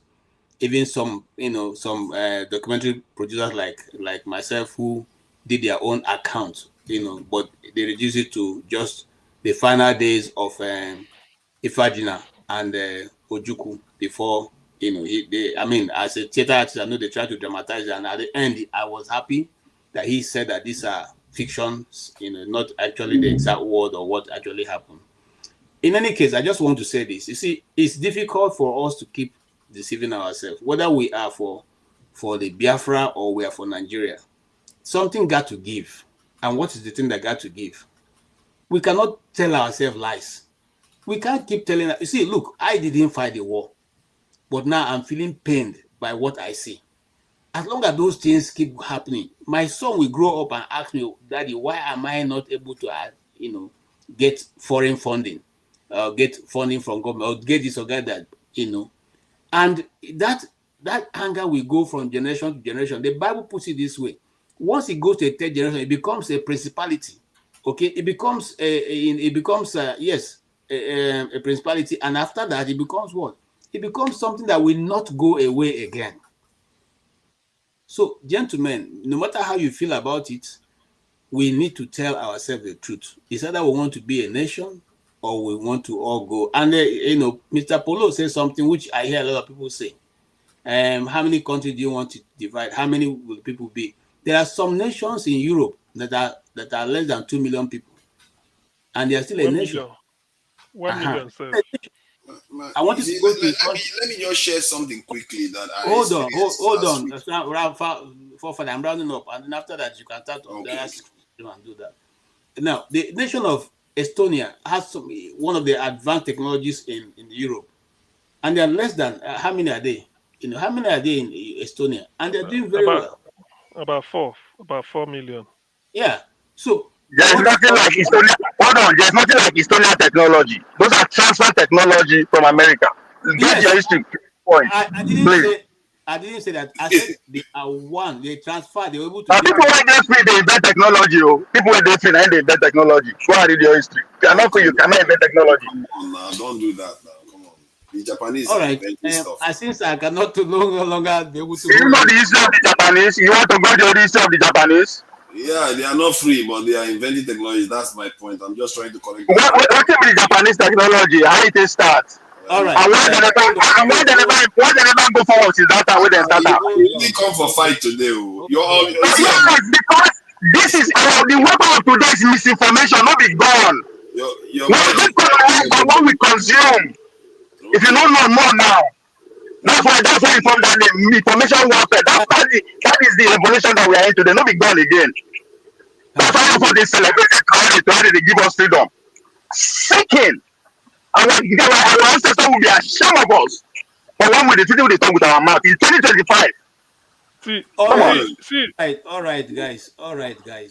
Please, who has the link? Who has the link to Professor Banji Akintoye's in the latest? The link is in the private chat. You can join the live stream. Okay. Yeah. All right, gentlemen. On this faithful note, I will say thank you so much. Chim, can you quickly say something, and then I'll give. KJ, please, can I say something just before I go down because I want to sleep. It's morning here. It's morning too here too. I want to sleep. It's morning for both of you. Okay. KJ, after he speaks, let me just use 30 seconds to share something I experienced 2 weeks ago. It is relevant to this conversation that we just had. All I want to say is this is not far from what we're discussing here. My own stake in all this discussion today was all about freedom. That's the greatest thing on the surface of this earth. The most expensive gadget or the most expensive thing on the surface of this earth is freedom. We need freedom.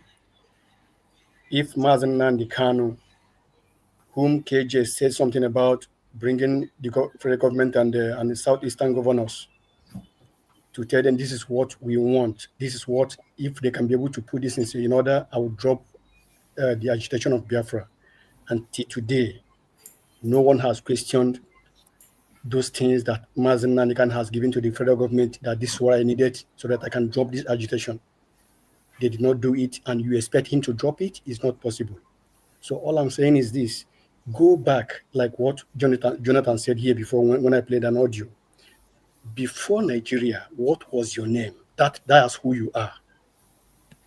Before the name Nigeria, go back.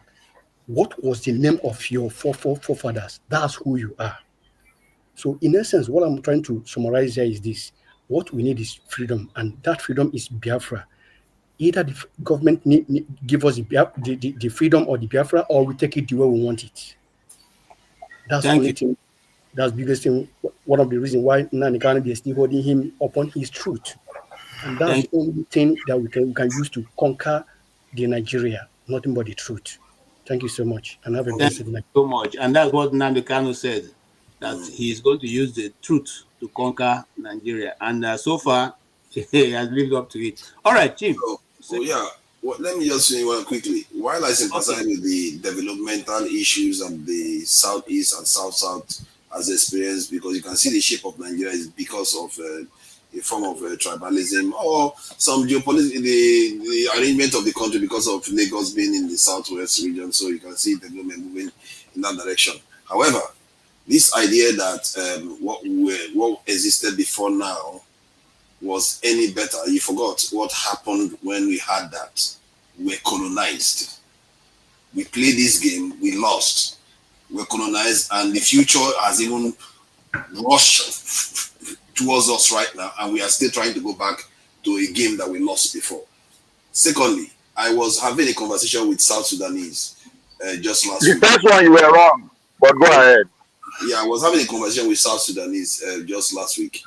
And their conversation was similar to this one, and they are talking about breaking the country into three nations because they felt that the Dinka was dominating the country. The Dinka, the Nuer, the Dinka make up 36% of the population, the Nuer make up about 15% of the population, and the minorities, there's a smaller minority that is 30%, that is 3%. Then the rest are even smaller, but they make up about 48% of the population. And that 48% of the population is hardly represented in the government at all. The two top ones were dominating the country completely. So what I found in that conversation was that they broke away from the north because of Islamization. And during that conversation, it turns out that Islamization was still in the country that they are in, that they are fighting for right now again. And the division involved in that country made me think that, oh my God, compared to Nigeria, these guys, they have big problems. Because Nigeria, because I just almost that same week, I know that the Nigerian military was complaining that Southeasterners were not registering into the military because Nigeria requires, by constitution, for every region to be represented. But that's not like that in South Sudan. Two major groups dominate everything. Go and check it. Whether you're going to see any of the smaller groups as ministerial positions, they give them token positions. Okay, but Fafada, the point I'm making is that they broke away from a bigger country, and the problems are still there. Fafada, hold on. And I don't want to argue with you because I'm a moderator. That big country, was it big before? Not to put it together. What is the history of South Sudan? Talk about their history. You make it the smaller one, the problem remains. Hold on. Because it's a bigger problem. We're not South Sudan. And because it's going on in South Sudan doesn't mean we must adopt it. That's one. Two, we are not saying that, I mean, why should we accept Islamization? Are we breaking away because of Islamization? We are breaking away because we're asking for separation because you guys the Nigerian nation are refused to accept that the right things be done and right places be put. What is due somebody will be given to the person. That's what we are. Forefather, to you, and I believe if you're not, you're probably from. KJ, can I ask you a question? It is not a bad thing to run from Islamization. Don't be shy away from that. Yes, we run away from Islamization. KJ, can I ask you a question? You see, no. Can I ask you a question? It's very important. KJ,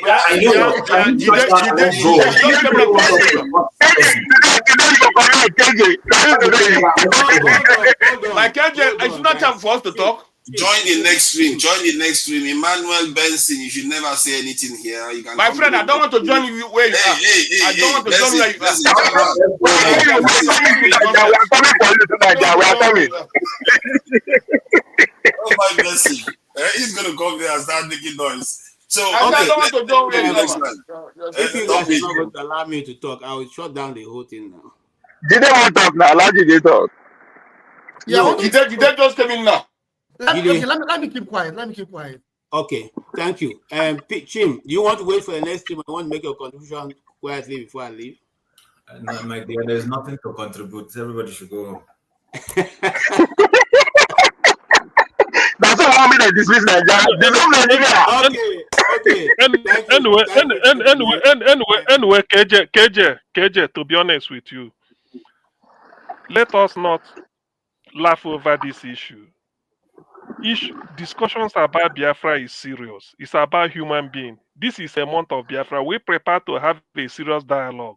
But somehow, some people will think that it's part of a usual Nigerian dialogue. Anybody can come and throw one type of jab or lie and start to look. Ideally, ordinarily, we could have screened some people out. It's not bad. Saturday, you come back for the usual stuff. We are discussing something that is highly, highly sacred, psychological, traumatic, philosophical, and physical. The injury is so deep. When we come around to discuss it, we are not this is if you don't, you see, if I'm the host, I should have screened some people out, not because I hate you. Saturday, you can come in. This is purely something that is pure sacred. People All will right. come and laugh over it, and they start to throw lies, even belittle some effort made, even say something that will even offend the spirit of those that we lost. We're not the Okay. Jews don't joke. The Jews don't joke with Holocaust. This is Can I this is talk? the magnitude, and Can this is I the talk? scope. I'm Can I coming. talk? You will talk, but let me say this I want because to close. sometimes. Chief, CM. So wait, join the other. I've already overshot my time by 15 minutes. And you see, I agree with what you've said. What you've said is very true. So I'm holding this discussion tomorrow, a part 3 of it, or a new topic, but under still Biafra issue. And I'm going to bring people in badges. So it's not going to be everybody crowded through, so that we don't have to have this, uncontrolled rowdiness. So it will be in badges, and you come, you make your contribution. For those who are for, I will bring them in. Those who are against, I'll bring them in. So we all can have something that all of us can go home with something we have learned. I want to thank everybody. And you see, my only challenge is that why they are saying all this, they're not paying, they're not giving us any money. So at the end, it is Rudolph that will pay the subscription fee alone. So if they were throwing money, I didn't talk in your program. Eh? I did not talk in your program more than 2 hours. I came here. I'm so sorry. You're in trouble. I'm so sorry. If you tomorrow, I promise you will talk for 5 minutes non-stop. I'm really tomorrow is not promised, my friend. I'm totally sorry. Ovie is one of the people causing wahala in this place. I'll remove him now. Okay, thank you so much. Please wait for Forefather. He's going to put up a stream for all of us to eventually come in. Me too. I want to come and argue and make the program ungovernable for him also, since they tend to do that. I thank you, Tony. You are with us right from the beginning, even to this moment. I thank you. Chim, even though you had a very busy list, you still came in.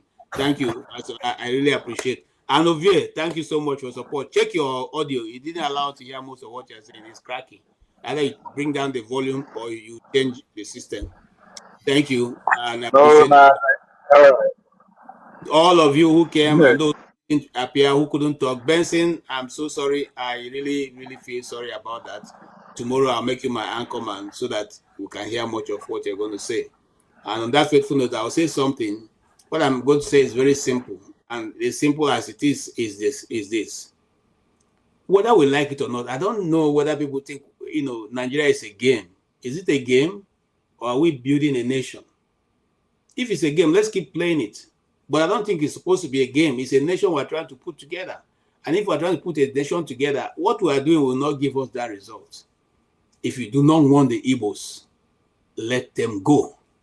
It's as simple as that. We don't want to, in fact, some people say Igbos are looking for more states. We're not looking for South. We're not looking for South whatever. We're looking for those who identify themselves as Igbos, who want to be with the Igbos. And just like Professor Mo said last week, no, we don't have to force you to be Igbo. We're not looking for, we are enough. We are more than enough, by ourselves. And just like Nnamdi Kanu said, in the proposed state, the Republic of Biafra, it is idea of that's the idea we're going to use idea from our head, not oil. We're not depending on oil. We're not depending on those things you are thinking that's the reason why we're fighting. No, we're asking that justice, equity, and righteousness reign in the land of Nigeria. Doesn't matter whether you're Tiv, whether you're Igala, whether you're Idoma, whether you're Basange, Itolu, Igede, whichever one. It doesn't matter whether you are, Angas, Birom, Jukum. Just, or what's the other one that's a tribe I like so much in Basankomo. Okay? It doesn't matter. What matters is that we are a nation, and a nation should be built on certain principles. America is great because there's no topic that is too much for the American people to sit in the Congress and discuss and have a robust discussion. Not anybody looking at somebody and looking at him as inferior and therefore he's no. And that is why they will continue to be great. Those who are thinking America is going to fall are wasting their time, because these people have a mind to build something, that can be emulated by others. We need to wake up. We cannot wake up when we are having people, ruru to the answer.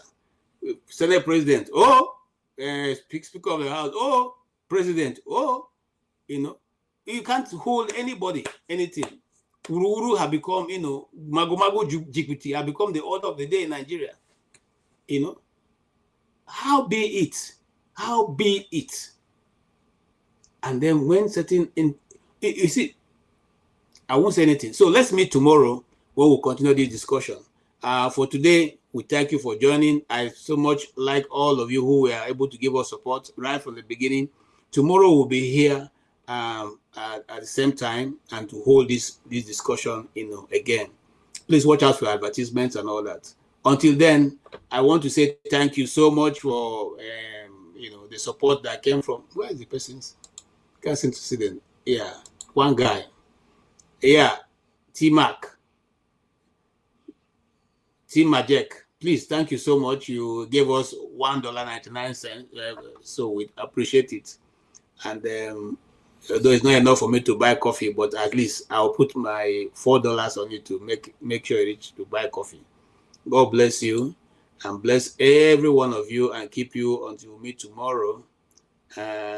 On that faithful note, I want to say that let us use the song of Ekwe.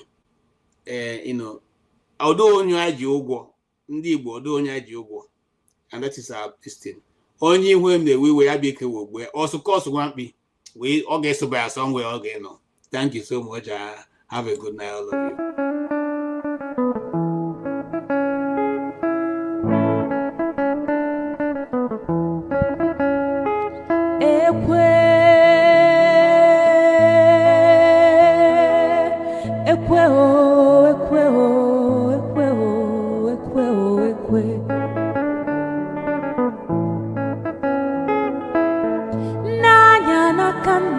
Nekwekwe kona bia nanya na kebe nekwekwe kona bia ebem jelu ekweje gwanu mi femgeme omo agbatalu gwanu mi femgeme ejimgugwo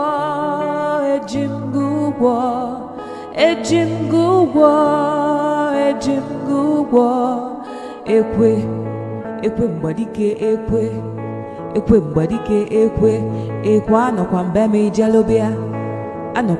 ijelubia iwe bụ akpa ego ebia iwe dọkwasị m n'ụkwụ iwe na yọm wee ju iwe na-ebe akwa